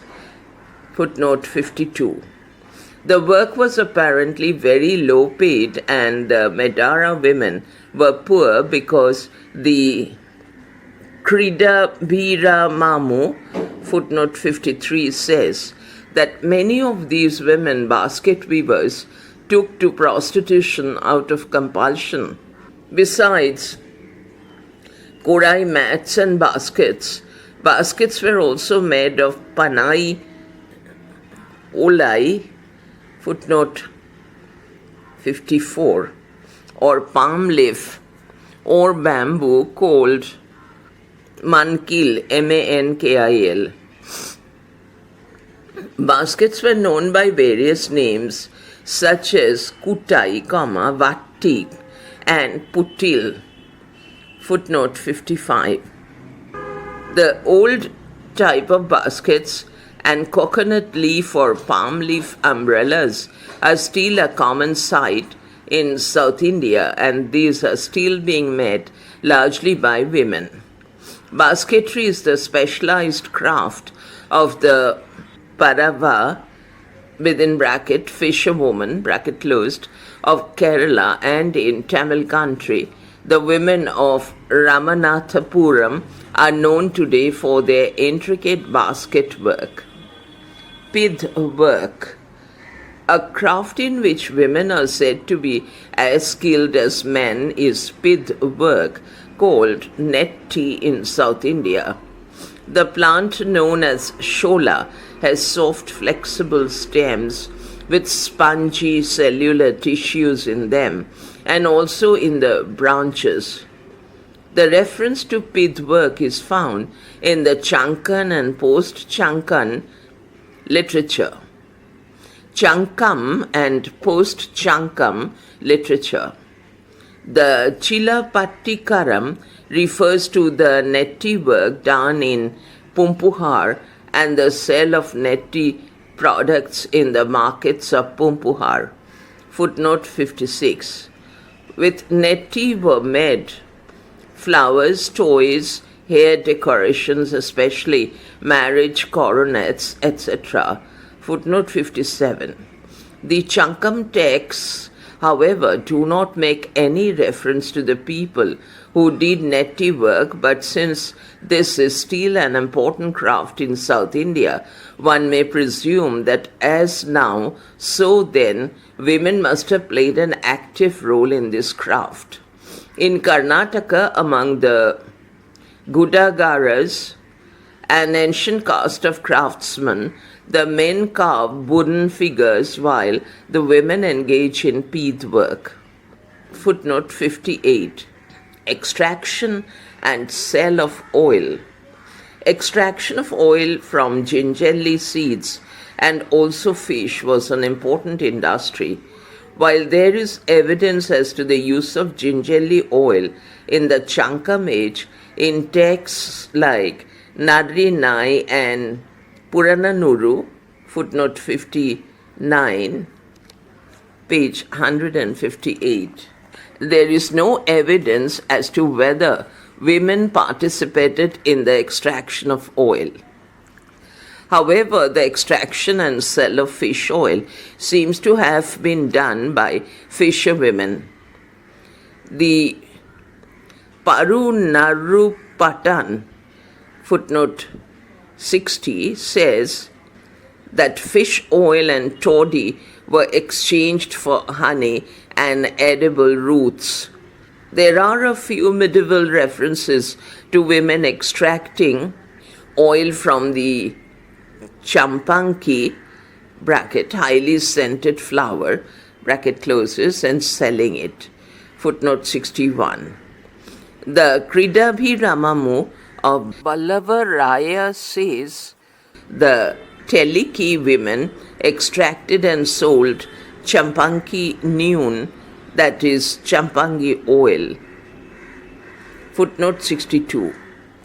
Production and sale of salt. The production of salt from the sea was the work of those castes who lived in the Neytal, Neytal, or coastal region. Salt makers were known as Umanar, Umanar, and their wives played an important role both in the making and the marketing of salt. The Nadrinal, footnote 63, says that the Umanar led a nomadic life. They generally traveled in groups, and the Akananuru, footnote 64, says that the movements of their vast caravan would appear as if an entire township was moving. Salt producers were also known by the name Alavar, and the place of salt, bracket Uppu, UPPU, bracket closes, extraction as Alam. Footnote 65.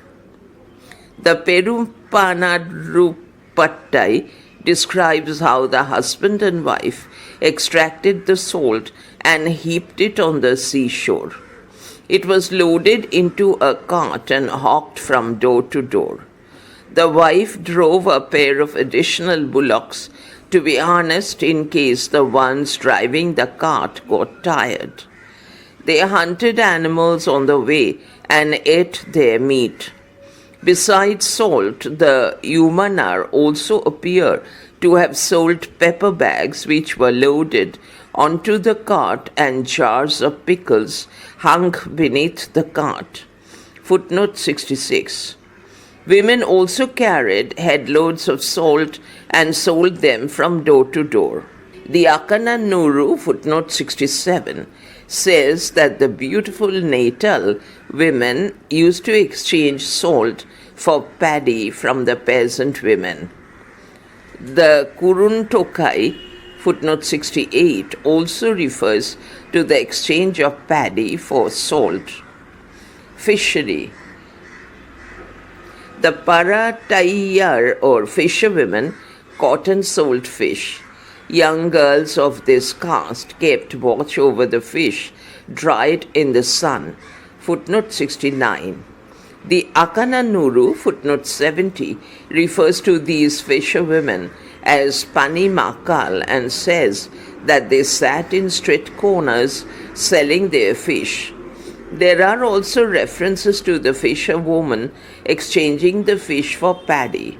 The Ain Kurunuru says that the Valaya women sold the varal fish, bracket opens, regarded as a delicacy, bracket closes, and got year-old white rice in return.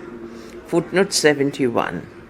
The Puram also describes the Paratayar or fisherwomen as hard drinkers who drank a liquor made out of palm, sugarcane, and coconut juice. Footnote 72. Page 159. Extraction and sale of toddy. The coastal women are also said to have processed and sold toddy made from palmyra juice or from rice. Wine was also prepared from honey or from fruits. The Valayar caste was very highly skilled in preparing liquor. Women, however, are specifically associated only with the making of rice toddy. Footnote 73. The Perumparupattai clearly states that they enjoyed the kallu, Kallu, that is toddy made of rice, which was prepared at home, called toppi, Toppi. First, a kind of rice starch was prepared, which was then allowed to ferment for the day. Finally, impurities were drained from it. Footnote 74. This liquor is referred to as narumpili. A mild toddy prepared from the palmyra was known as pennai, Pennai, while the preparation from honey was called tekkal-tenal. It is interesting that women of lower and upper strata, perhaps with the exception of brahmanas, consumed liquor as reference to this practice in Pattinappalai. Footnote 75. And other Chankam texts show. The Pattinappalai says that the Paratavar, Paratavar, fisherfolk of the natal coastal region first offered the liquor to the gods and then drank it. Footnote 76. The Takkaya Kapparani, a text pertaining to the 10th century roughly, says that women consumed the strong rice liquor called naruvu. Footnote 77, para. There are also quite a few references to women hawkers selling toddy. The Akananuru says that the Ariel girls sold toddy, which they carried on their heads in pots. Footnote 78. Like oil, the toddy was also exchanged for rice. Footnote 79. Garland making and flower selling. Garland making and flower selling were by and large the occupation of women. The Akananuru says that the Vettuva girls gathered the flowers in bamboo pipes and went to the villages to sell the flowers. Footnote 80. Garland makers were generally attached to temples in the medieval period. An 11th century record from Tiruvamattur in South Arcot district says that women were employed in the Abhirameshwara temple at Tiruvamattur, South Arcot, to pick flowers and make garlands. Footnote 81. Ballava Rayas Kridabhiramamu, footnote 82, makes a similar statement. The Tiruvanattur record states that while men were paid at the rate of 8 nalis, footnote 83, of rice per day for the tasks of lifting water, irrigating the fields, gathering flowers, and making garlands, page 160. Women were paid only at half the rate, that is 4 nalis for performing the same work. Hawkers and cooks. Women hired themselves out as cooks, either in private homes or temples. They also made pancakes or hoppers and, quote, appam, unquote, a kind of sweet, and hawked them in the streets according to the Maturai Kane, footnote 94. Footnote 84. The Chilapatikaram also refers to the same practice. Footnote 85. There are references to the appointment of female cooks in the medieval period. An inscription from Talagunda in Karnataka, dated 1158 AD, states that 3 female cooks were appointed to cook food for the students in an agrahara Brahmana settlement, and they were paid money as well as given clothes. Footnote 86. The famous story from the Periya Puranam called Puttukku Man Chumanta Peruman, meaning, quote, the Lord who carried mud, bracket, for construction work, bracket closes, in return for the delicacy, puttu, unquote, refers to the old lady who made a living by making puttu and selling it. The Kridabhi Ramamu refers to women who maintained Pulakulla Illu or small inns, INNS, where the usual charge per meal was 1 ruka, RUKA. Footnote 87. Female cooks were also employed in the temples, as the Tirupati Devasthanam inscriptions show. Footnote 88. Poor women also seem to have sold cow dung cakes used as fuel for a living. A Kannada text refers to an old woman, Pittavi, who prepared and sold, quote, tokai, T-O-C-A-I, unquote, similar to pancakes, while another woman, Ammavi, sold cow dung cakes. Footnote 89. One lively Tamil folk song refers to these as the occupations of destitute old women. Quote opens, while the granny prepared the cow dung and came to make the gruel, the young girl came to polish off the curds and the milk. While the granny came to bake white sweet cakes to sell, the young girl came to buy flowers out of the money of the cells. Stop, unquote. Nurses and foster mothers. Chankam literature also refers to the employment of women as wait nurses and foster mothers. The term used is chevilittai. Though probably only indigent women took to the profession, the nurse seems to have enjoyed the respect as well as affection of the family she served. Page 161. A beautiful poem from the Narri Nai has a mother reminiscing about a daughter who had just got married. Quote, is this my child behind whom the nurse used to run, with a golden cup of rice mixed with honey and milk in her hands, coaxing and threatening the child in turn. Footnote 90, unquote. In the Kurinchi Pattu, footnote 91, the daughter of the house first confides her love affair to a nurse or foster mother, who then convinces the mother, and the marriage takes place. The Akananuru, footnote 92, also refers to women adopting the profession of wet nurse or foster mother. The Pirampanaru footnote 93, lists the duties of the nurse, which included amusing the child, feeding it, and soothing it to sleep, etc. Bards, bards, and dancers. Women bards and dancers called Viraliyar occupied a very important place in Chankam society.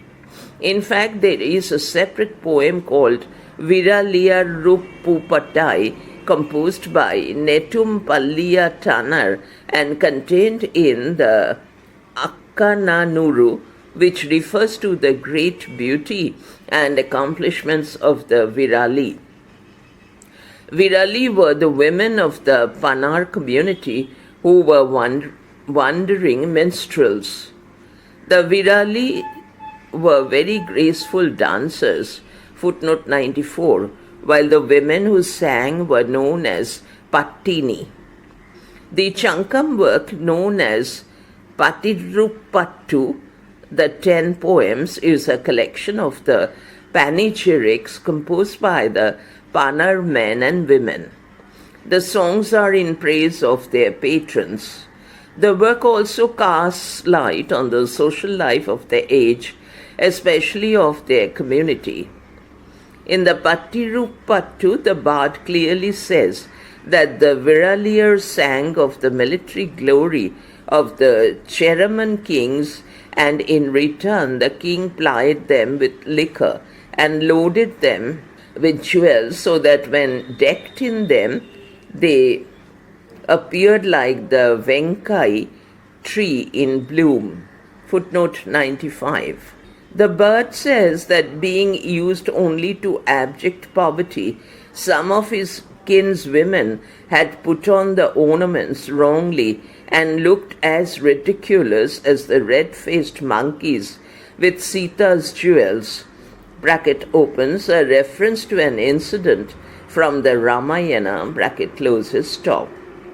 The king even gifted the viral with elephants, footnote 96.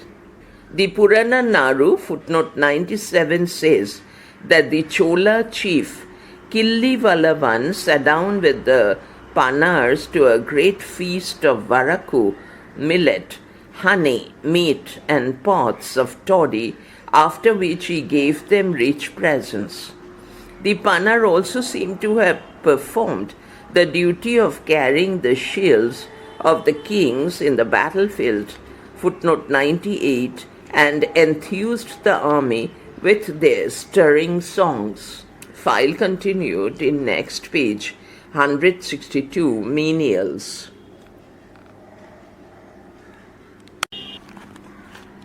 Page 162, menials, M-A-N-I-A-L-S. Besides these classes, there were women who worked as menials.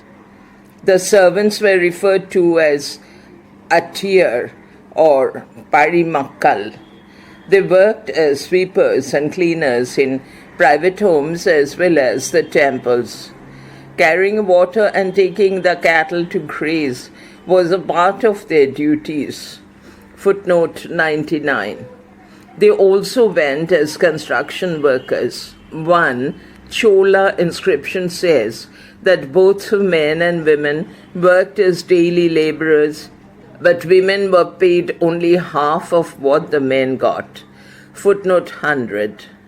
The Tiruvamattur inscription cited earlier also says that women workers were paid less than men. 101 footnote. A 13th century Pandyan inscription refers to a curious case involving a murder where the lands of the male and female servants of the murderer were confiscated by the state. Footnote 102. The 12th century text, Manasollasa, recommends employing women for such menial tasks as serving food, washing feet, massaging, dressing hair, etc. Footnote 103. Referring to the lowly job of maidservants, Sant Basava says that it is far better to be a totti, bracket maid, bracket closes, in a devotee's house than a queen in the palace. Footnote 104. Para. The Valayar women, called the Valayari, also seem to have earned a living by participating in death obsequies.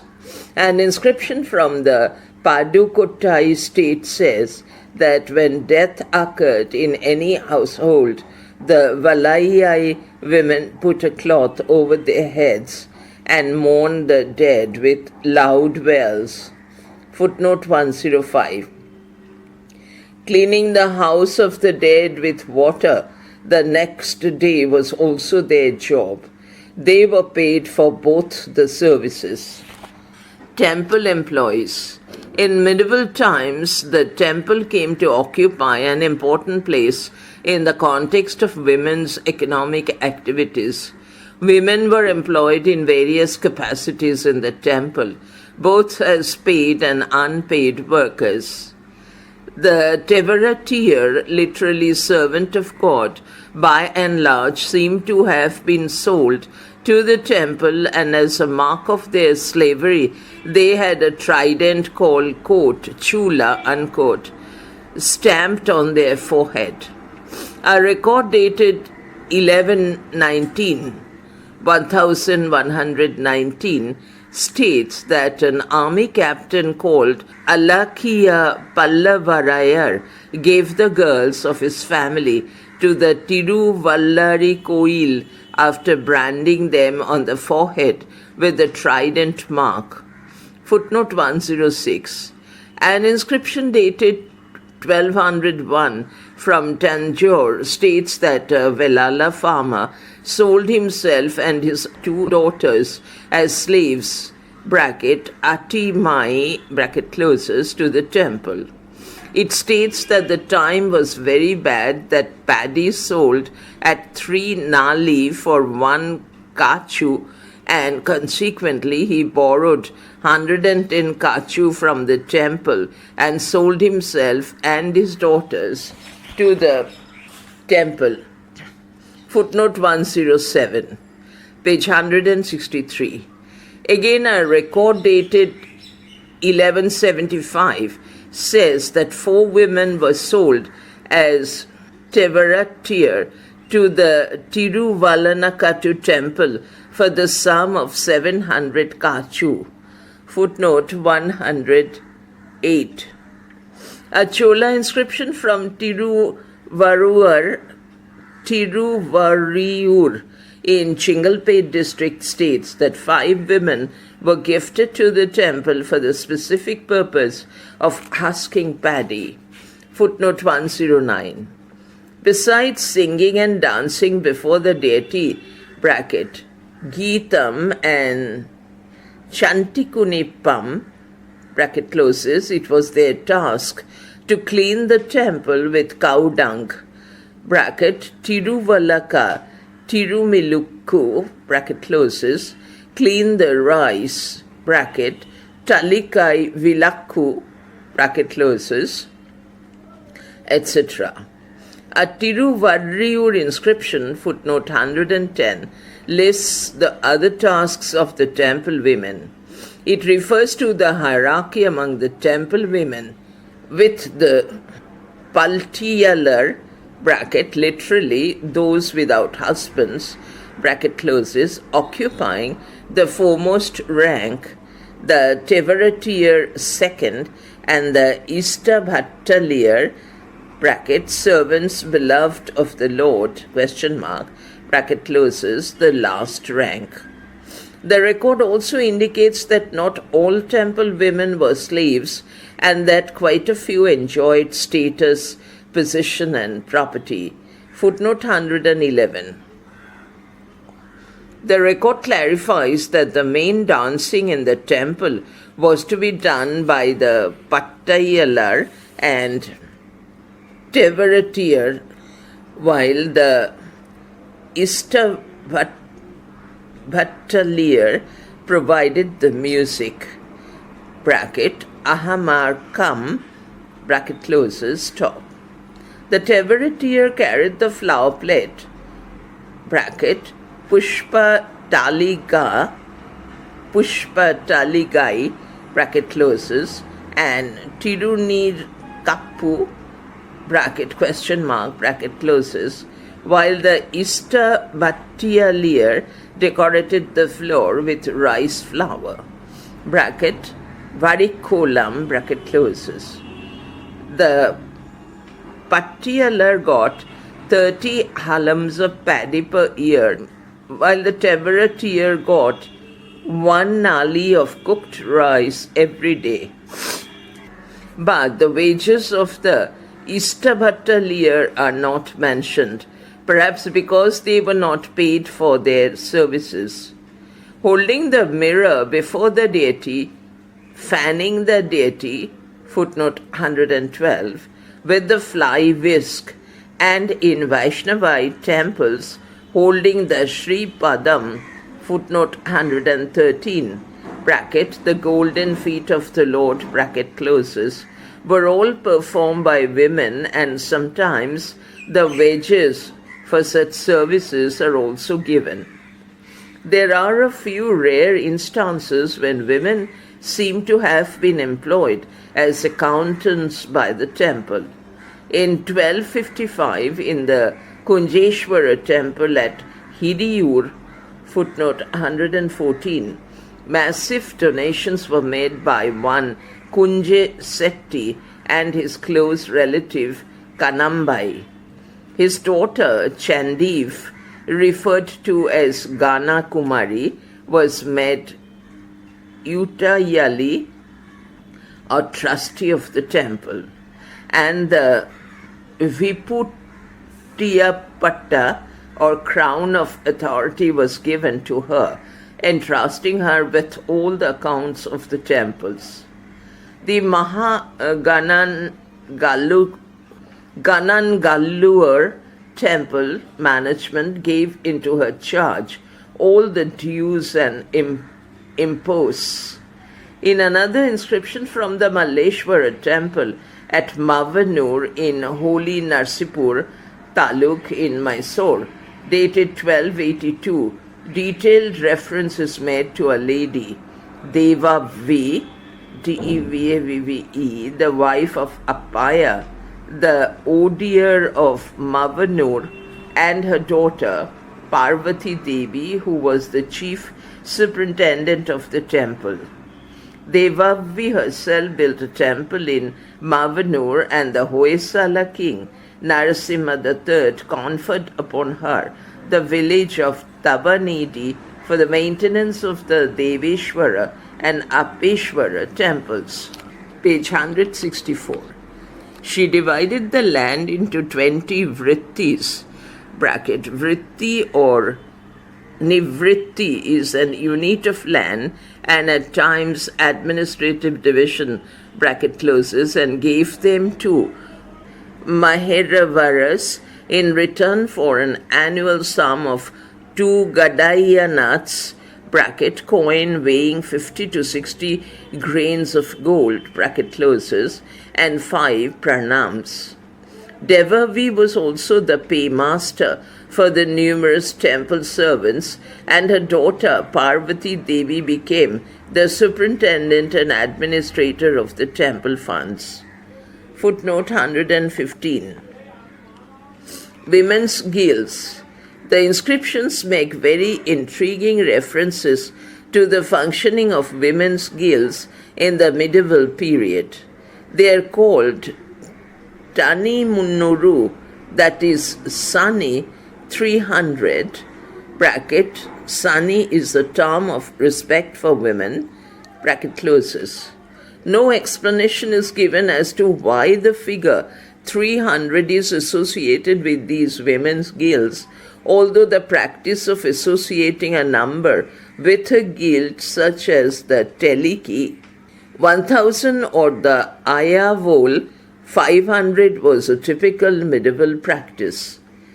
The Sani Munnuru, that is 300, were considered so important that they were quite often entrusted with temple management jointly with the Tanapatis, bracket, temple managers or trustees, bracket closes, as in the case of the temple in Krishna district, bracket in Peddakallipalli village, bracket closes, referred to in an inscription dated 1292. Footnote 116. In another record, these women trustees are referred to as Nibandha Karulu. Footnote 117. This collective women organization is called Sanula Sampradayam, that is, hereditary women workers of the temple, in other inscriptions from the Narasimha temple at Simhachalam. Footnote 118 in Voltaire and elsewhere. Footnote 119. However, there are no epigraphical details as to the activities of these women's guilds. Women officials. Whether in the Chankam age or in the early medieval period, references to women in very high positions are few and far between. Several women seem to have held positions of power and responsibility in the medieval temples, but reference to women in key administrative positions or in the army are an exception.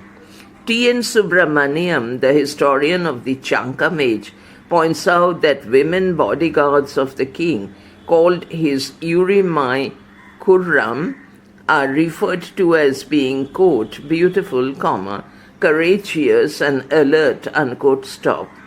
These women belong to the courtesan class. Footnote 120. It was, however, more common to find women in the armory as cleaners of weapons or as lamp lighters, to which reference is made in the Mullai Pattu, which also says they carried shining spears. Footnote 121, bracket, one does not know whether they actually fought with them, bracket closes, stop. Page 165. But the Purana Nurru does clearly refer to Mutin Makalir, or women of the warrior class. Footnote 122. A few other references to women fighters and commandeers occur in the early medieval period. One such person was Akka Devi, the sister of Chalukya king Jayasimha, who ruled over Kisukadu, Banavasi, Torgale, Masiyavadi, and a few other divisions. One of her epithets was Rani Bhairavi, meaning one who is most proficient in battle. Among her famous victories was the defeat of the rebel chief of Gokak in Belgaum district. Footnote 123. The bravery of women in the battlefield also referred to in some other inscriptions. Footnote 124. Karnataka inscriptions also refer to a few eminent women administrators like the Kakatiya queen Rani Rudraamba 1262-96 and Maila Devi, the queen of the Chalukya king Someshwara I, who ruled in the 11th century. Para. In the Tamil country, the very foundation of the Pandyan kingdom is attributed to a woman according to a curious legend narrated by Megasthenes. Footnote 125.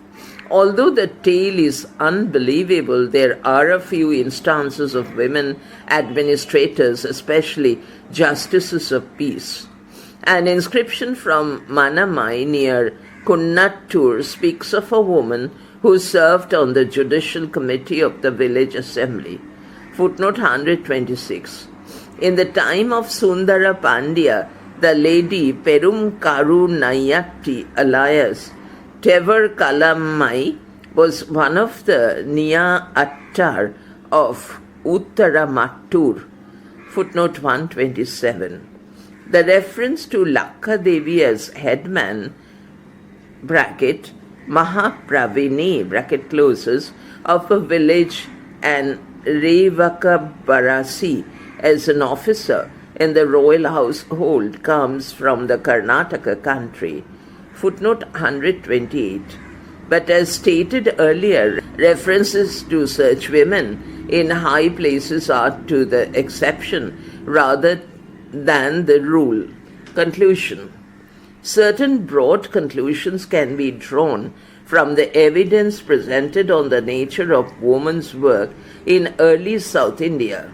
Right from the Chankam age onwards till the present times, the peasant women have played a key role in agricultural activities, in seeding, planting, weeding, and irrigation. Dairy farming was another sphere of activity where women were actively involved, and now as then, women making and selling curds, ghee, and butter are a common sight in the Indian countryside. Spinning from the earlier times to the present has exclusively been the work of women, and while the weaver weaves, his wife prepares the yarn. Spinning was especially the occupation of destitutes and widows. Although women are likely to have played, page 166, a complementary role in craft production, references to their participation are few and far between. In fact, in crafts like blacksmithy and goldsmithy, there are no references to women. However, women played an active part in peeth work, basket making, mat weaving, etc. Nursing again seems to be a profession natural to women as evidenced by the Chankam texts as well as modern experience.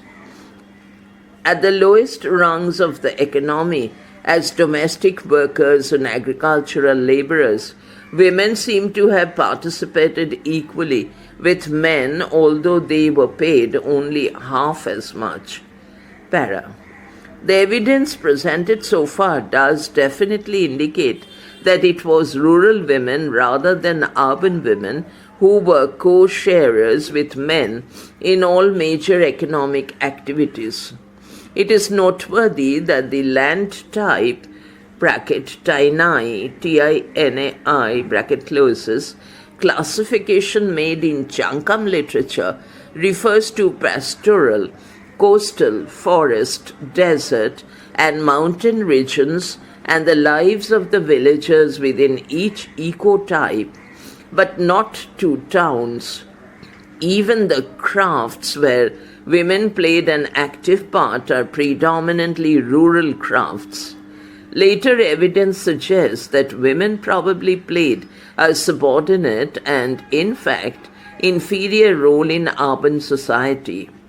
Romila Thapar makes a similar conjecture with reference to Mauryan society in the context of the statement of Megasthenes that while most women were concerned solely with childbearing, others assisted their husbands in their work, she remarks. Footnote 129. The latter category would apply more to the cultivators than to any other class, since it is possible that women worked in the fields, but it is highly unlikely that they would be permitted to assist in any other kind of work, particularly in the towns. However, in Mauryan India, spinning and weaving were two industries where women worked in large numbers. Footnote 130. Chankam literature evolved in a predominantly rural setting, but the theme of women and work in the context of the urban-rural dichotomy is well worth further exploration. Notes. 1. It was the convention of that age to classify all literary expressions as akam, I-N-N-E-R, inner, and puram, outer. 2. History of Tamils, Madras, 1930. 3. Tolkappiyam of Tolkappiyar, Purulatikaram, henceforth Purul. Nachi Narkaniyar, Commentary, Madras, 1923, verse 20. 4. Puranannuru, henceforth Puram, ed. by U.V. Swaminathan, Madras 1935, Song 61, line 1, henceforth to be written as 61:1, page 167. 5. Perunkalai, ed.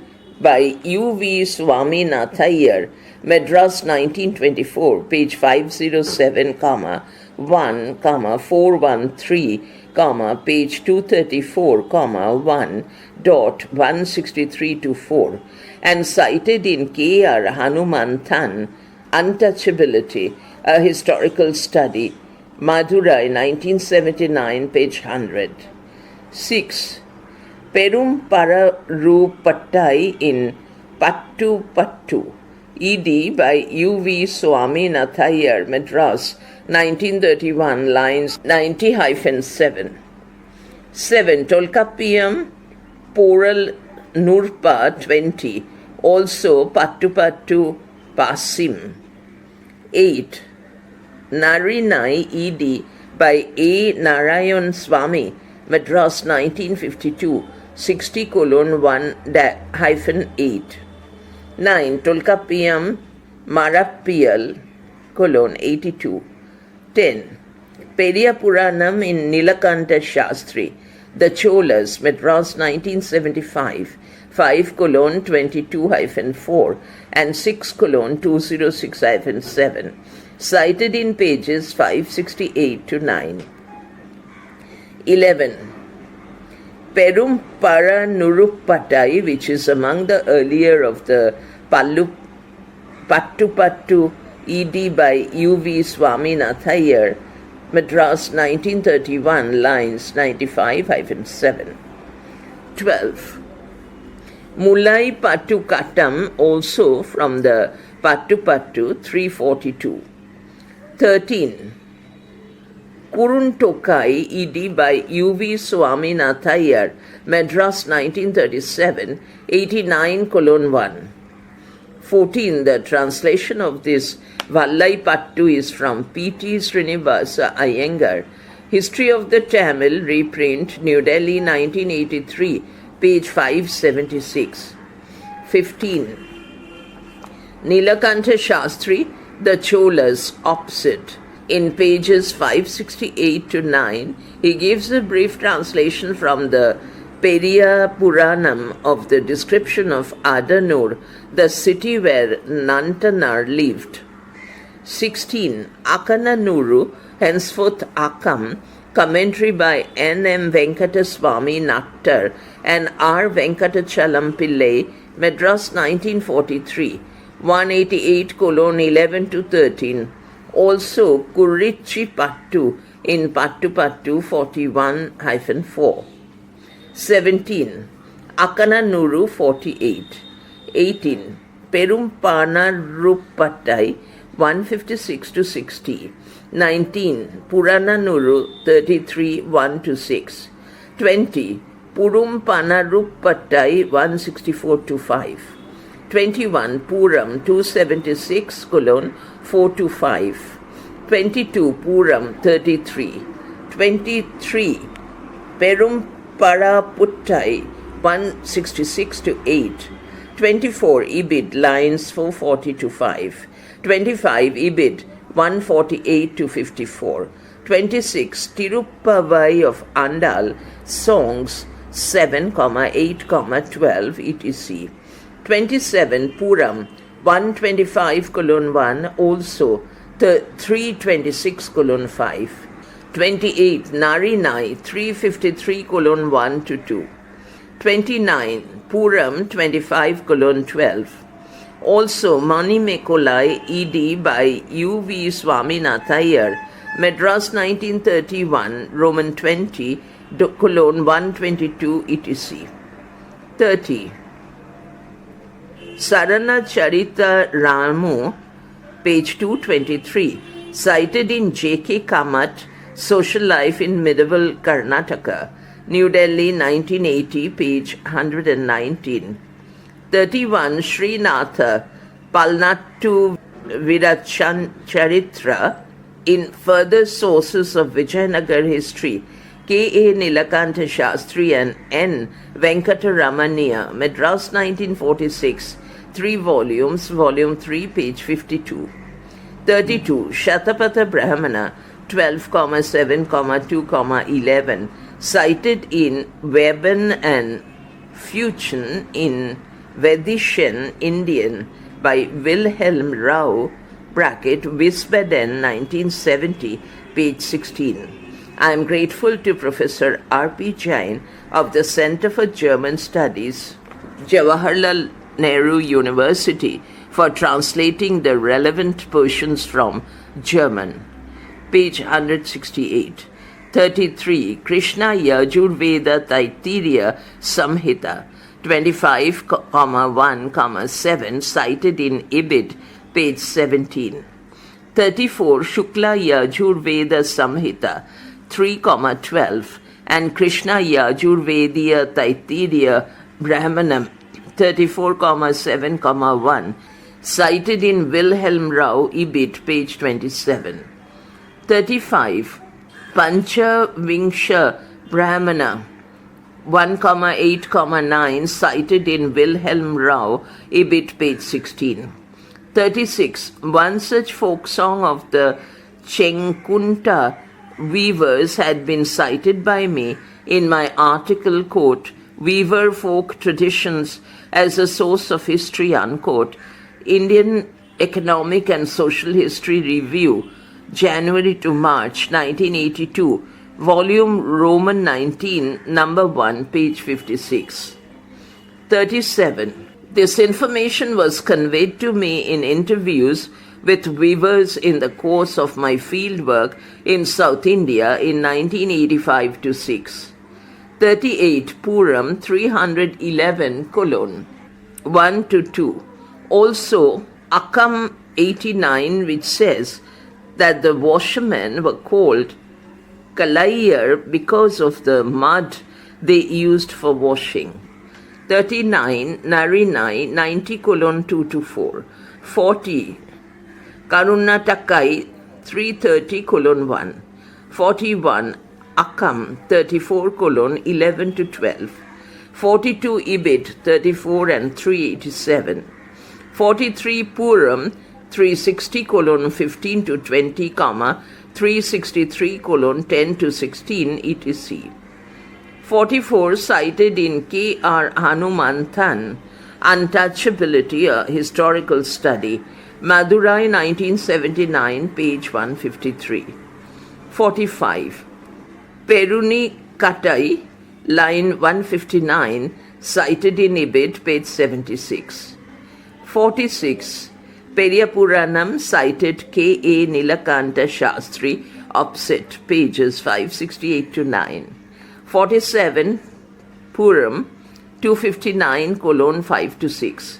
48. According to a reference in the Mackenzie collection, in the 19th century, a village collectively paid the Pulatti 3 ship and 3 rupees as her wages.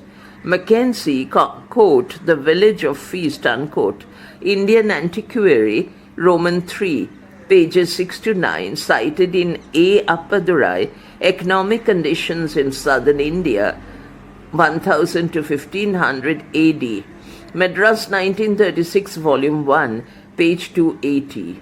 49. Puram 66. 50. Kalli Kottai, Nachi Narkinir, commentary edited by E.V. Anantharaman, Madras 1925. Marutam 13-14 and also 117. Footnote continued in next file. Page 168. Aspects of women and work in early South India. Notes continued. Footnote number 51. Krida P. Ramamu of Ballavacharya, edited by Vetturi Prabhakara Shastri, Mukti Iyala 1952, verse 67. 52. R. K. Mukherjee, Ancient India, Allahabad, 1956, page 76. 53. Krida-bhi-ramamu, opposite, verses 101-5. 54. Puram, 177:16. 55.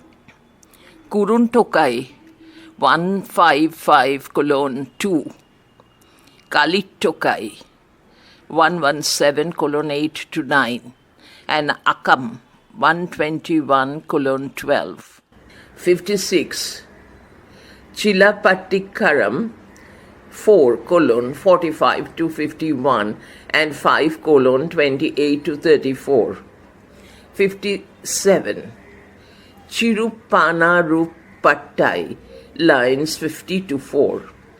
58. Kamala Devi Chattopadhyay, Handicrafts of India, reprint, New Delhi, 1985, page 111. 59.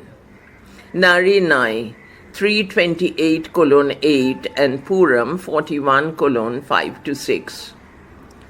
60. Purunararupatai, 214:215, cited in T.N. Subramaniam, Chankam Polity, Bombay, 1966, page 232. Page 169. 61. J.K. Kamat, Social Life in Medieval Karnataka, New Delhi, 1980, page 119. 62. Krida-bhi-ramamu, verse 103. 63. Narinai, 138:1-3. 64. Akam, 17:11-13. 65. Maturai Kanai in Puttupattu, line 117. 66. Perum Paranupattu, 50-65. 67. Aham. Akam, 390:8-10, also verse 140. 68. Kuruna Tokai, 269:5. 69. Akam, 9:20. 70. Ibid, 126. 71. Aikuru Naruru, edited by U.V. Swaminathayar and S. Kalyana Sundarayar, Madras, 1944, 47:1-3 and 48. Also Puram, 343:1. 72. Puram, 24:1-16. 73. Perumpararupattai, line 142. 74. Ibid, lines 275-81. 75. Pattina Palai in Pattuputtu, opposite, line 108. 76. Ibid, lines 80-5. 77. Takkayapparani, commentary cited by M. Raja Manikkanar, Pattupattu, Araichi, Madras, 1970, page 507. 78. Akam, 157. 79. Purunarupaddai, lines 214-15. 80. Akam, 231. 81. 18 of Annual Report of Epigraphy, 1922-1030. 82. Krida-bhi-ramamu, 174. 83. Nazi, N-A-Z-H-I, is a grain measure, roughly half a kilo. 84. Maturaikanchi, 405-6. 85. Chilapattikaram, 13:122-3.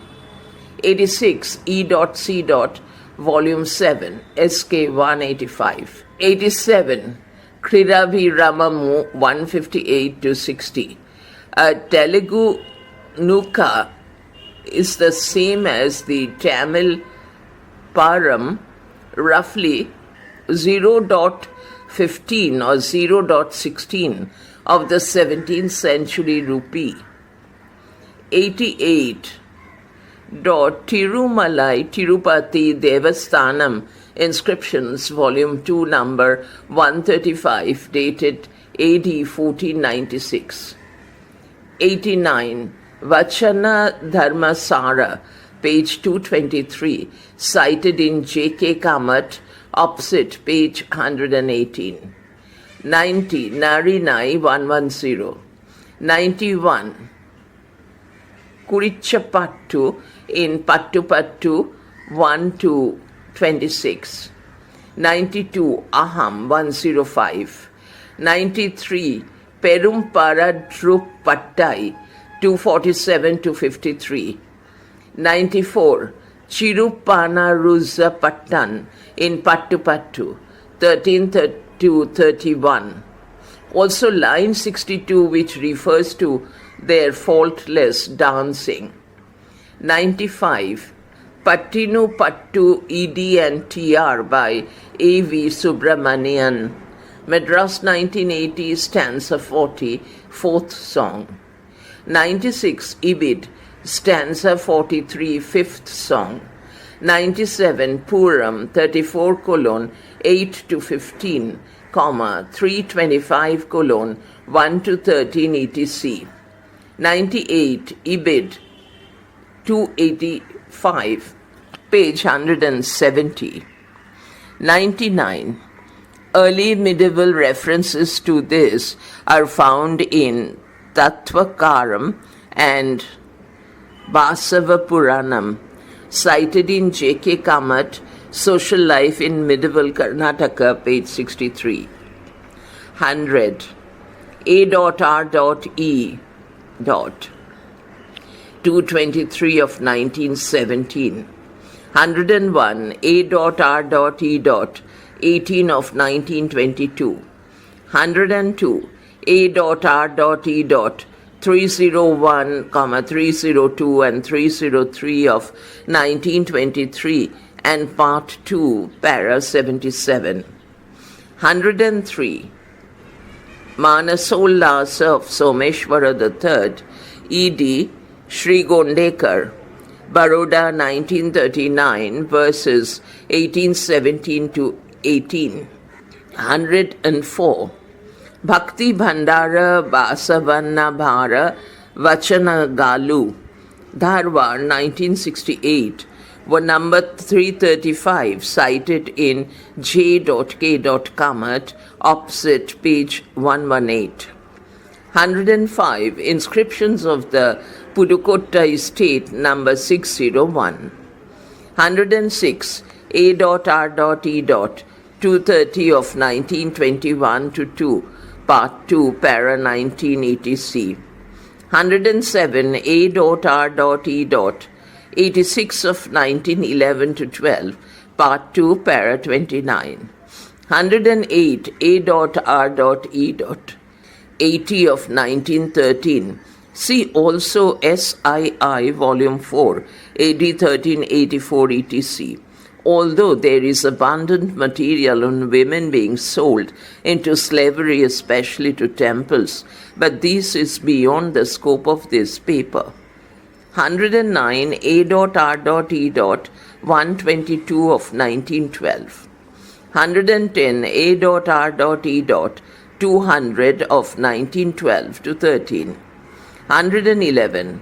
To give just one instance, the famous inscription of Raja Raja I, dated AD 1011, SII Volume 266, refers to the lands and houses given to the temple dancers attached to the Brihadishwaram temple at Tanjore. 112. SII Volume 11, number 1035, AD 1396, from Simhachalam, modern Voltaire. 113 numbers 373 and 380 of 1919, numbers 358 and 369 in T. N. Subramanian, South Indian Temple Inscriptions, Madras, 1957. 114 Epigraphica, Karnataka, Volume 5, AK 108. 115 Mysore Archaeological Report, 1913, pages 39 to 40. 116 SII, Volume 6, number 84. 117 SII, Volume 10, number 10. 118 SII, Volume 6, numbers 950 and 954, dated AD 1427 and 1441 respectively. 119 CSII, Volume 6, number 704 etc. 120 T. N. Subramanian, Chankam Polity, opposite page 289. 121 Mullai Pattu, 45 to 49. 122 cited in T. N. Subramanian, Chankamage, opposite page 286. 123 Bombay Karnataka inscriptions 1, small Roman I, number 117, dated AD 1076.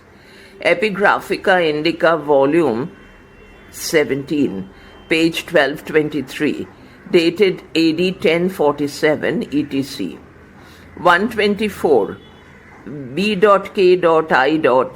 Roman capital I, Part 2, number 188, AD 1106, 1106, E.C.I. number 75, that is AD 1264 etc.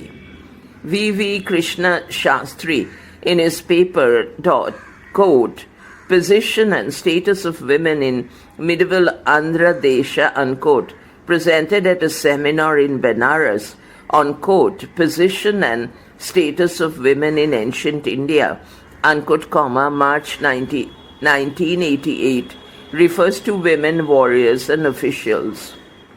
125, quote, Megasthenes, unquote, in Foreign Notices of South India by K. A. Nilakanta Shastri, Madras, 1972, page 41.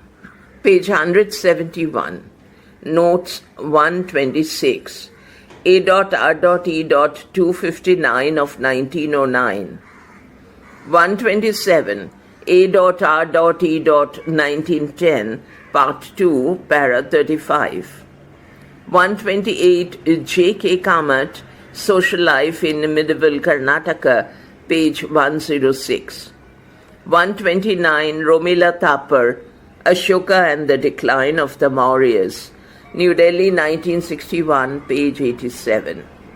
130, Ibid, page 86. Notes end here. Then page 172 is blank. Page 173, Section 3, Socio-Sexual Constructions of Womanhood. Page 174 blank. Page 175, Polyandry in the Vedic Period, Sarvadaman Singh, read in the next file. On behalf of Society for the Visually Handicapped, I, Hena Basu, am reading title of the book, Women in Early Indian Societies, edited by Kumkum Roy. This is a paperback book. The cover is of beige color. On the front cover, it's written, Readings in Early Indian History, General Editor B.D. Chattopadhyay. There is a photograph of women working in the field. Below that, Women in Early Indian Societies, edited by Kumkum Roy. Back cover. Women in Early Indian Societies is an anthology of excerpts from the works of authors who have shaped our understanding of gender relations in early India.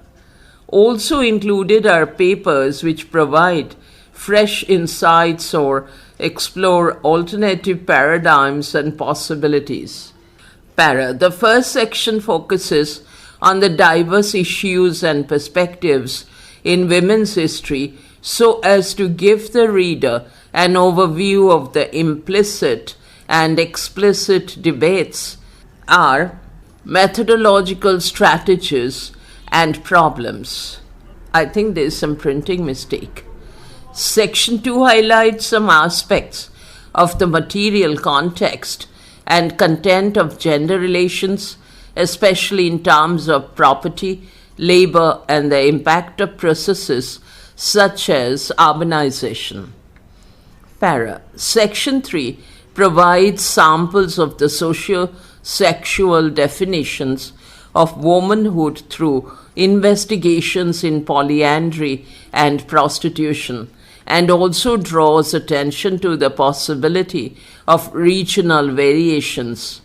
The last section on religious traditions includes analysis of the goddess cult, women's patronage of religious institutions, and early bhakti movements. The volume contains an editorial introduction which contextualizes the anthology and a detailed bibliography. Next, B.D. Chattopadhyay retired as Professor, Center for Historical Studies, Jawaharlal Nehru University, New Delhi. Kumkum Roy is currently Professor, Center for Historical Studies, Jawaharlal Nehru University, New Delhi. Her publications include The Emergence of Monarchy in North India, 1994, and research papers. Her special areas of interest are early political institutions and gender relations. Rupees 375. ISBN 978-81-7304-382-6. Manohar, Publishers and Distributors, 4753/23, Ansari Road, Daryaganj, New Delhi, 110002. Website www.manoharbooks.com. First page, only one line, Women in Early Indian Societies. Next page, blank. Title page, Readings in Early Indian History. General Editor B.D. Chattopadhyay. Women in Early Indian Societies. Edited by Kumkum Roy. Manohar, 2015. Next page. The editor and the publisher are grateful to the copyright owners for permission to reproduce their papers. Every endeavor has been made to contact copyright owners and apologies are expressed for any omission. First published 1999, reprinted 2001, 2005, 2011, 2015. Copyright Individual Contributors 1999. All rights reserved.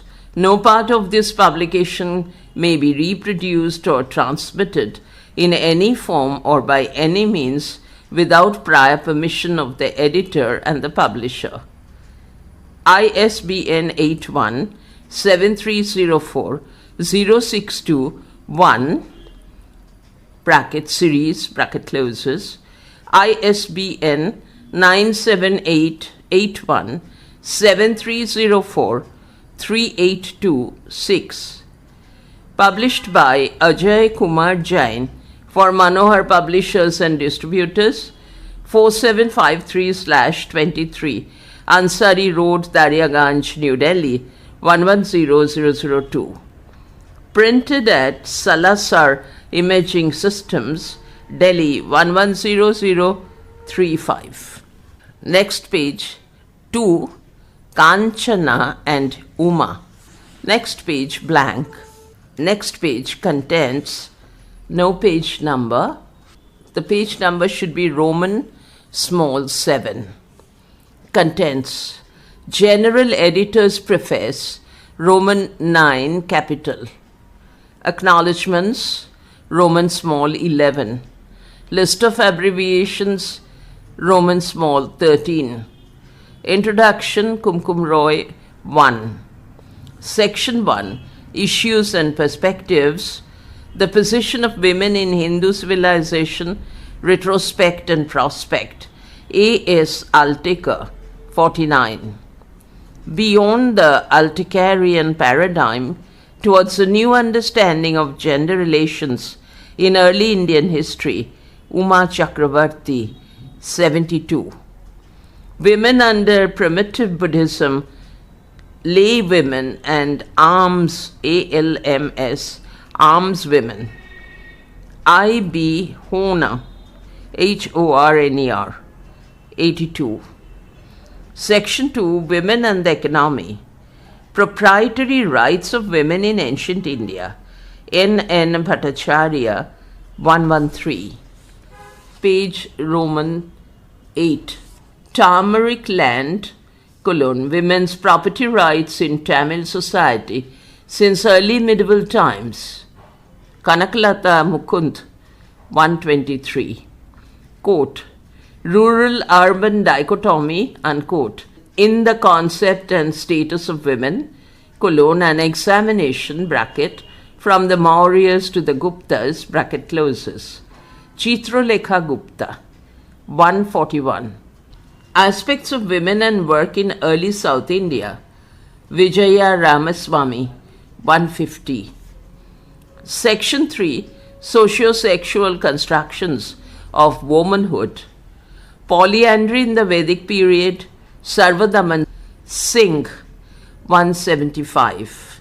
Prostitution in ancient India, Shukumari Bhattacharjee, 196.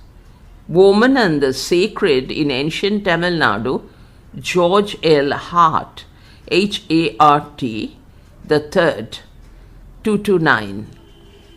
Section 4.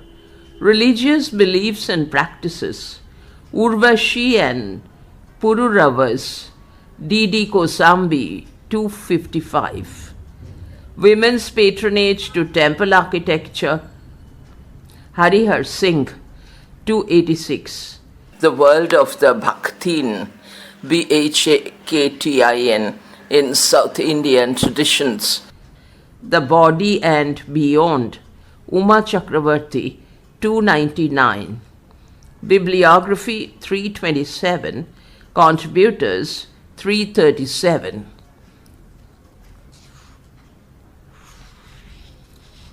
Next page.